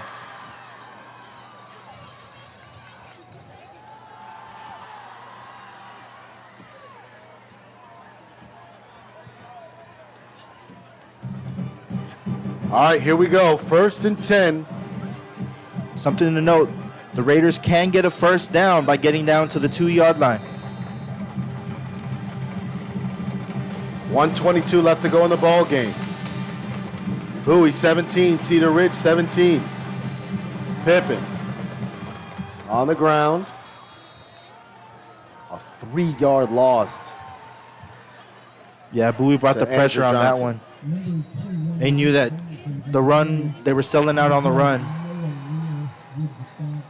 And Bowie calls their 2nd timeout. They have 1 timeout left. And sometimes, as great as the spread can be, sometimes you need to be able to just go under center, because when you're handing off from the shotgun, you're already 5 yards behind the line of scrimmage. So if that defense gets any pressure on you, it's really hard to turn that into a game. Right, absolutely.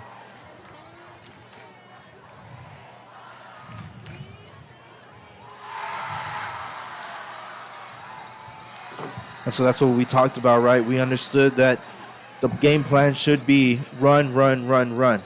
But the Bulldogs know that it's going to be run, run, run, run. So either you let your big dogs up front eat, or you try to do something, maybe a little trickery, maybe a little screen pass. We'll see what happens here. Yeah, those little quick out passes have worked great to Carruthers. 2nd down and 13 from the 15-yard line. As it stands, this would be a 32-yard field goal for Will Hamilton. They normally come out of this bunch set, these quick hitters. Look to the left side of the field. Pippen rolls to his right, throws, caught by Aguirre. Aguirre inside the 10, down to the 8-yard line. A pickup of 7, 3rd down and 5, clock running.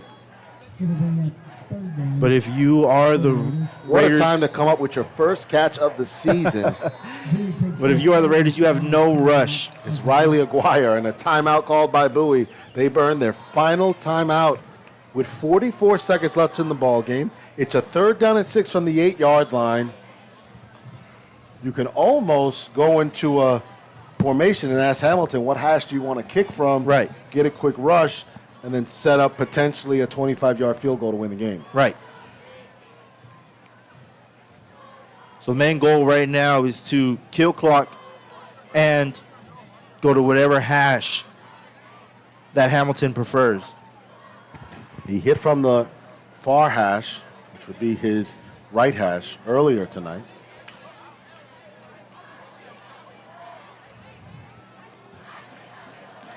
.44 seconds left in the ball game. The Cedar Ridge Raiders trying to get their first win of the season. The series is split at 2 games apiece. This is the 5th meeting between these 2 teams in school history. 3 playoff games, Emmanuel, and then 1 regular season game last year. Junior Gentry one-on-one on the left side. But another quick hitter could possibly come from the right. Pippen throws in the end zone for Gentry. Fights off and he might get called for a push-off as Gentry pulls it down for what would be a touchdown, but there is a flag on the play. And Gentry did push off. And they're going to pick up the flag and say a touchdown for Junior Gentry. 23-17. He was one-on-one. He's your biggest receiver out on the field right now. You have to throw him a 50-50 ball. If not, you are right there to be able to kick the game-winning field goal. He has been looking for Junior Gentry all night, and he's got him for 4 catches, and the 5th catch is a touchdown. Gentry has been his best target all night, his favorite target all night, and he comes up big at the end of this one. And you love to see the meeting between the two officials to say, hey, it was a 50-50 ball. Both guys were trying to get it, and Gentry won the battle. Hamilton, the extra point is good. 24-17. Your Cedar Ridge Raiders have the lead with 39 seconds left to go, but we're not done yet. No, we are not. Off to Bowie. When we come back, we'll be right back after this. Longtime McNeil parent Brian Kerman is a realtor who works for RE/MAX Capital City. Brian is involved in helping Round Rock families buy, sell, invest, and lease properties in the greater Austin area. He has been doing so for over 24 years. As a thank you to the community, he will be honored to donate $1,000 to your favorite booster club or other 501c3 if you use him and you close on a property. We hope you will contact Brian for all of your real estate needs at 512-921-4490 or at briankerman@remax.net.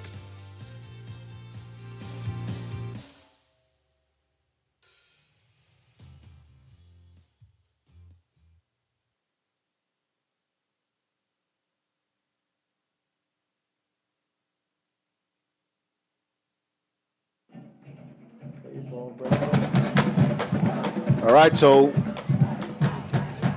I was talking to somebody yesterday about officials that as hard as they work, at some point someone's going to be upset with them, and great job to pick it up and let those two battle for the football, and Gentry, the bigger receiver, going up against Dylan Farenthold, and a little contact, but hey, it's the end of the game, fourth quarter, man on man, and Gentry just made a great play, especially since he was kind of in front of the corner as well.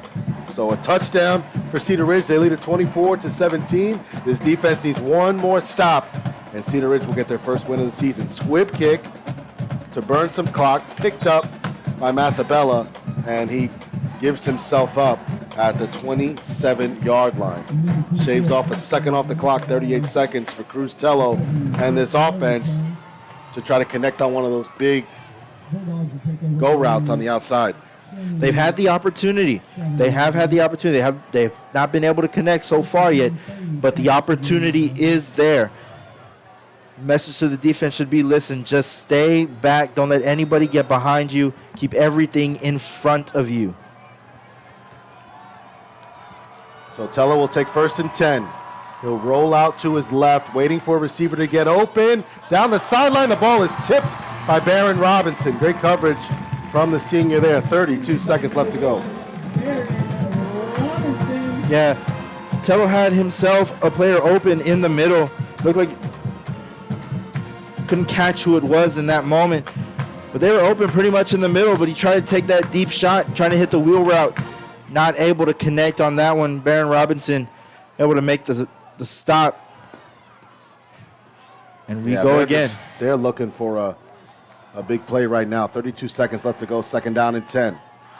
Tello drops back to pass. Throws one. The ball's picked off.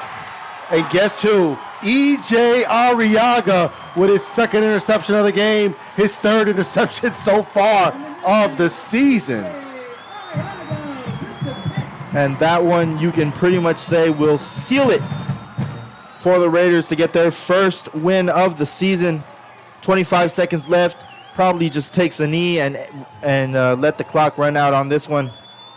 How fitting is it that the defense comes out with one more stop at the end of the game. And Arriaga, who had a big interception last week, has 2 today. 3 interceptions thrown by Cruz Tello tonight. 6 turnovers forced by this Cedar Ridge Raider defense. And Jack Pippen will get in victory formation for one final snap. And they might need one more. They may not. It looks like the play clock should be reset to 40, and it is now. So the game is over. The Cedar Ridge Raiders come back from 14-0, tie it up, then go down 17-14, tie it up again to 17-17, and then score on a Junior Gentry touchdown on 3rd down and 6, no less. They go for the fade ball in the end zone, and he fights for it and gets it. And Cedar Ridge wins this one 24-17.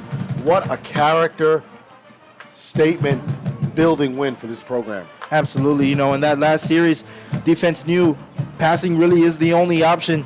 As I said before, you keep everything in front of you, the ball will show up, make a play on it, and they did. Like you said, it's so fitting for this defense to be the one that seals the win. They've been so great all night when they haven't been put in stressful situations, when they haven't been put with their backs against their own end zone.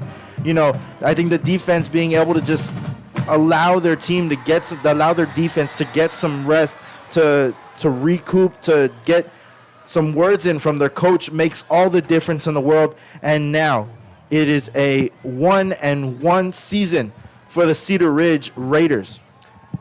Absolutely. So Cedar Ridge with the win moves to 1-1. They will take on the Harker Heights Knights next week at Round Rock Dragon Stadium. We'll have Joseph Duffy back, along with Michael Alvarez and myself on the call there. But what a statement win. We'll look forward to talk to Sam Robinson this week and talk about his defense. And Jack Pippen, 2 passing touchdowns, 2 beautiful balls to Ramsey and Gentry. And then they get Carruthers coming out of nowhere in the 3rd and 4th quarter, and they still don't have Reese Brooks back. So now you start thinking about what this team could look like when they open district in week 4. Right. But now the passing game is going. Andrew Johnson running the ball really well. They mixed it up with Malik Hamilton. So the offense, especially after they started in week 1, starting to build and get better, as we talked about, as the season starts to move forward. And applause to the coaches, because it is very easy to take out your quarterback after he throws 2 picks on his first 2 throws of the game. But we talked about how short would this leash be. It wasn't that short, evidently. He was able to come back and have himself a fantastic game, kept himself cool, calm, and under pressure. Absolutely. So the final from Kelly Reed's Athletic Complex, 24-17. The Cedar Ridge Raiders pick up their first win of the season as the calendar moves into September. What a win. What a come-from-behind win. We'll be with you next Friday from Round Rock Dragon Stadium for the Cedar Ridge Raiders versus the Harker Heights Knights. Say that a couple times for you. College football starts tomorrow. Yes, it you does. guys, your UT Longhorns, Yes, getting ready we to are. open up the season. Yep, an exciting time on campus, definitely. And I will be looking forward to hearing you guys on that call next week. I won't be here, unfortunately, but I know you guys will hold down the fort and do a great job, as you always do. But let's talk about this one. This one, what a win. What a comeback win. And the Raiders should have all the pride in themselves right now to know that they did this, and to know that they can do this night in and night out, especially with this defense that they have. Yeah, looking forward to seeing this offense develop. Looking forward to see when they get Reese Brooks back and what that does to the offense, and now giving a lot of more weapons for Jack Pippen. So before we go, tune in to Under the Lights on AM 1370 Tuesday nights at 8 p.m., celebrating our 7th season of shining the spotlight on teams, coaches, and players in the Central Texas area. Join Rick Epstein and Jeff Power for Under the Lights every Tuesday night at 8 p.m. on Talk 1370. So for everybody involved in the broadcast, for Michael Alvarez, Emmanuel Ramirez, Rick Epstein, I am Alan Cepeda. Have a great night. Raiders win 24-17. We'll see you next week.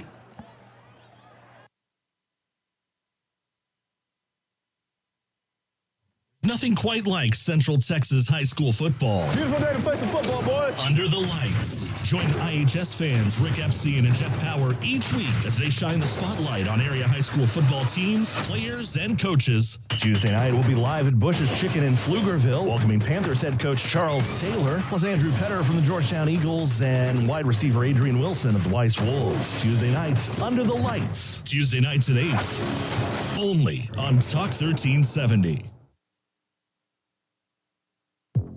I've always wanted an EV, but until I saw the sleek Ford Mach-E, I didn't know just how exhilarating it could be to drive one. The Mach-E is the perfect balance between power and utility. And with features like adaptive cruise control, in-dash entertainment screen, and lane monitoring, my daily commute to training is effortless. If you're looking to make the move to the Mach-E, visit Covert Ford in Austin, where you'll become part of the family. CovertFord.com.